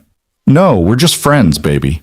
Maddie studied his face with an intensity that was slightly unnerving. Okay, she said finally. But I think she likes you. Before Adam could respond, Sophie herself appeared at his side, her eyes bright with emotion. That was beautiful, Adam, truly beautiful. I went off script a little. The best speeches always do. Sophie reached out and squeezed his arm. I'm proud of you, so proud. I couldn't have done any of this without you. Yes, you could have. Maybe not in this exact way, but you would have found your way. Sophie smiled. You have more strength than you know, Adam Walker. The rest of the ceremony passed in a blur of handshakes and photographs, congratulations and well wishes. By the time the crowd finally dispersed, Adam was exhausted but exhilarated, his mind still spinning from the magnitude of what had just happened. Gloria approached him as he was gathering his things, her expression uncharacteristically soft. I owe you an apology, son. For what? For all those months of criticizing you, for telling you that you cared more about being good than being practical. Gloria's voice was thick with emotion. I was wrong. Being good led you here.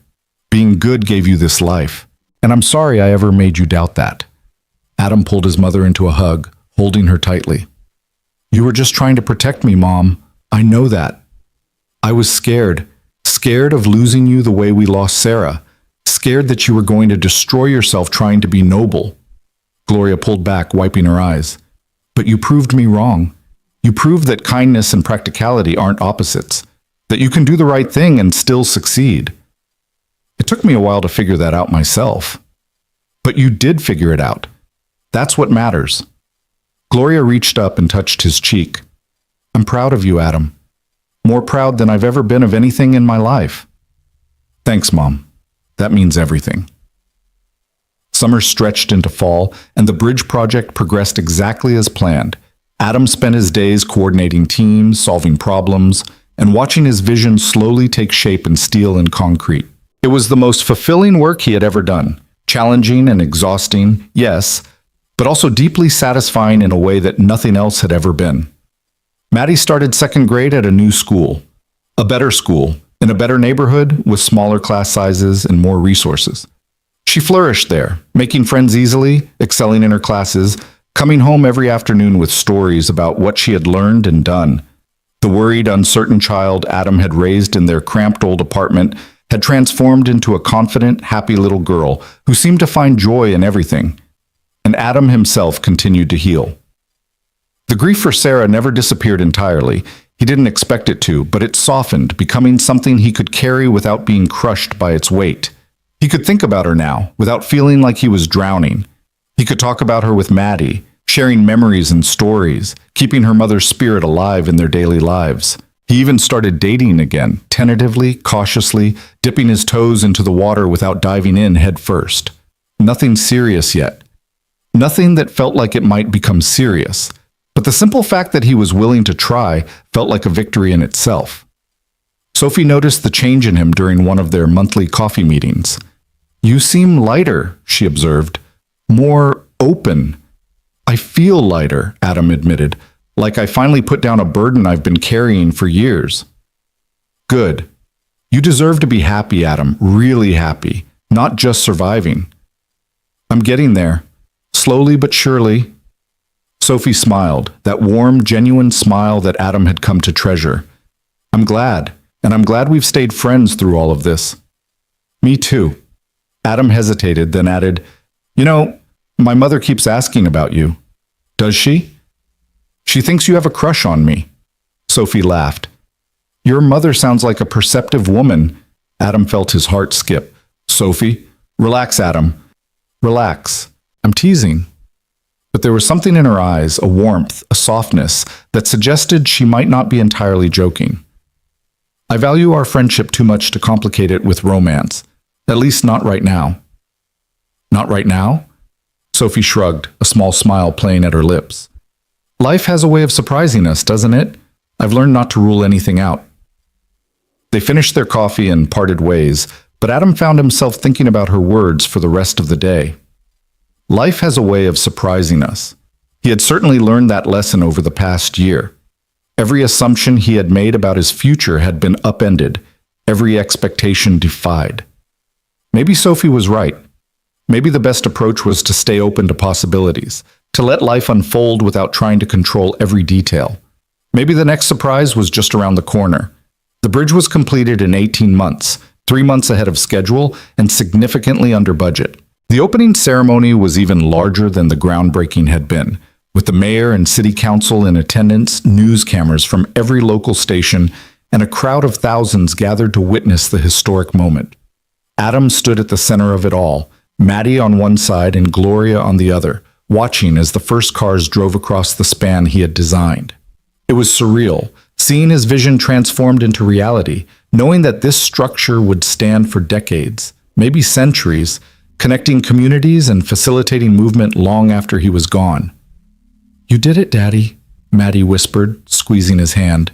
"You really did it." "We did it," Adam corrected gently, "all of us together." Sophie found him after the ceremony, pulling him aside from the crowd of well-wishers.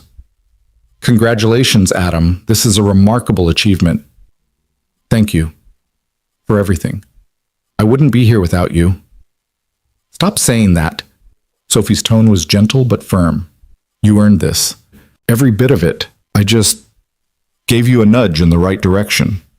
"It was more than a nudge." "Maybe. But you're the one who walked through the door. You're the one who did the work." She paused, her expression growing thoughtful. "Can I tell you something?" "Of course." "That morning on Old Mill Road, when my car broke down and you stopped to help, I was on my way to a meeting that I thought would determine the future of my company. I was terrified that missing it would ruin everything I'd worked for. I remember you mentioned something about that. What I didn't tell you is that missing that meeting turned out to be one of the best things that ever happened to me." Sophie smiled. "It forced me to slow down, to reassess my priorities, to realize that I had been running myself into the ground trying to be perfect. The deal I missed that day? It fell apart anyway, for reasons that had nothing to do with my absence. And in the space that opened up, I found room to breathe, to think, to figure out what I actually wanted." Adam stared at her. "You never told me that. I wasn't ready to admit it before. It felt too strange, too coincidental, that the worst day of my life and the best thing that ever happened to me could be the same event." Sophie reached out and took his hand. "But that's what kindness does, Adam. It creates space for good things to grow, even when, especially when, it costs us something." They stood there for a moment, hand in hand, surrounded by the sounds of celebration and the sight of cars streaming across the bridge Adam had built. "I'm glad I stopped," Adam said finally. "I'm glad I made that choice." "So am I." Sophie squeezed his hand. "So am I." Months later, on a quiet Sunday evening in early spring, Adam sat on the couch in his apartment, their apartment, the home he had built for himself and Maddie, watching his daughter play with the golden retriever puppy they had finally adopted. The dog, named Biscuit at Maddie's insistence, was chasing a squeaky toy across the living room floor while Maddie shrieked with delight. The windows were open, letting in the warm evening breeze and the sounds of the neighborhood waking up from winter's long sleep. Outside, children played in the park down the block. Somewhere, a dog barked. The world was alive and vibrant and full of possibility. "Daddy?" Maddie looked up from her play, her face flushed with happiness. "Can I ask you something?" "Of course, baby. Anything." "That day you helped the lady on the road, the one who helped us later, why did you stop? You said you were going to be late for something important." Adam set down the book he had been reading and considered the question carefully. It was something he had thought about many times over the past 2 years, the choice that had seemed so costly at the time, but had ultimately led to everything good in his life. "I stopped because it was the right thing to do," he said finally. "But you knew you were going to miss your meeting. You knew it would be bad." "I did, but I also knew that I couldn't drive past someone who needed help, not and still be able to look at myself in the mirror." Adam paused, searching for the right words. You know how we talk about being kind, about treating other people the way we want to be treated? Maddie nodded.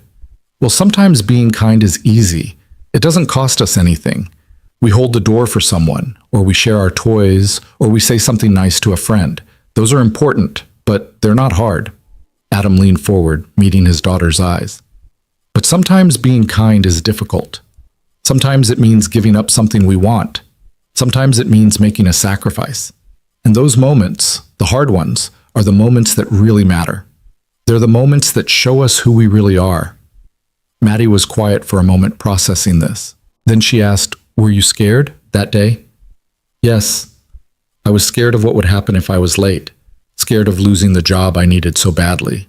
Scared of failing you and Grandma." Adam smiled softly. "But I was more scared of becoming the kind of person who drives past someone in trouble. I didn't want to be that person. I didn't want you to have a father who was that person." "I'm glad you stopped, Daddy." "Me too, baby. Me too." Biscuit bounded over and jumped onto the couch, showering both of them with enthusiastic puppy kisses. Maddie laughed, wrapping her arms around the dog's neck, and Adam felt his heart expand with a love so fierce it almost hurt. This was his life now. This apartment filled with laughter and dog toys. This daughter who asked profound questions and accepted his answers with trusting, innocent faith. This career that challenged and fulfilled him. This community of people who cared about him, Gloria, Sophie, Henderson, the colleagues who had become friends. All of it, every single piece, traced back to a choice he had made on a lonely road 2 years ago. A choice to stop. A choice to help. A choice to be the kind of person his wife would have been proud of. Kindness hadn't punished him. It had saved him. Later that night, after Maddie was asleep and Biscuit was snoring at the foot of her bed, Adam stood at the window of his living room looking out at the city lights. Somewhere out there, the bridge he had designed was carrying cars across the river, connecting communities, facilitating movement and commerce and life. His bridge, his legacy, his contribution to a city that had witnessed both his darkest moments and his greatest triumphs. He thought about Sarah, about the life they had planned together, the future that had been stolen from them. He thought about the years of grief and struggle, the depths he had sunk to, the moments when he had wondered if he would ever climb out of the darkness. And he thought about where he was now, a successful engineer, a devoted father, a man who had rebuilt his life from the rubble of his despair and emerged stronger than he had ever been. The journey had been long, the road had been hard, but he had made it. Against all odds, despite everything that had tried to break him, he had made it. Adam pulled out his phone and scrolled to the photo he kept as his screensaver, the one from the hospital room 4.5 years ago, with Sarah holding newborn Maddie and Adam beaming at the camera with the biggest smile of his life. "I did it, Sarah," he whispered to the image. "I kept my promise. I took care of our girl. I built a good life for her." He could almost hear her voice in response, warm and loving, the way it had always been. "I knew you would. I never doubted you for a moment." Adam smiled, tears streaming down his face. Not tears of grief, but tears of gratitude. Tears of completion. Tears of a man who had finally found peace with his past and hope for his future. "I love you," he whispered. "I'll always love you. But I think I'm ready to be happy again. I think you'd want that for me." The photo didn't answer, of course, but somewhere deep in his heart, Adam felt a sense of release, of permission, of blessing. He set down the phone and looked out at the city one more time. Tomorrow he would go to work and continue building things that mattered. He would pick up Maddie from school and listen to her talk about her day. He would call his mother and check in on Sophie and take Biscuit for a walk in the park. He would live his life, fully, completely, without reservation. Because that was what kindness had given him. Not just a second chance, but a whole new beginning, a future filled with possibility and promise and hope. One simple act of compassion on a lonely road had set in motion a chain of events that transformed everything. It had connected him to Sophie, who had believed in him when he had stopped believing in himself. It had led him back to his career, his calling, his purpose. It had given Maddie a father who was present and engaged, not just surviving, but truly living. And it had taught him the most important lesson of all, that doing the right thing matters, even when it costs you. especially when it costs you. Adam Walker turned away from the window and walked toward his bedroom, ready for sleep, ready for tomorrow, ready for whatever came next. The darkness was behind him now. The light was ahead. And for the first time in longer than he could remember, he was walking toward it with his head held high and his heart wide open. The best was no longer yet to come. The best was already here.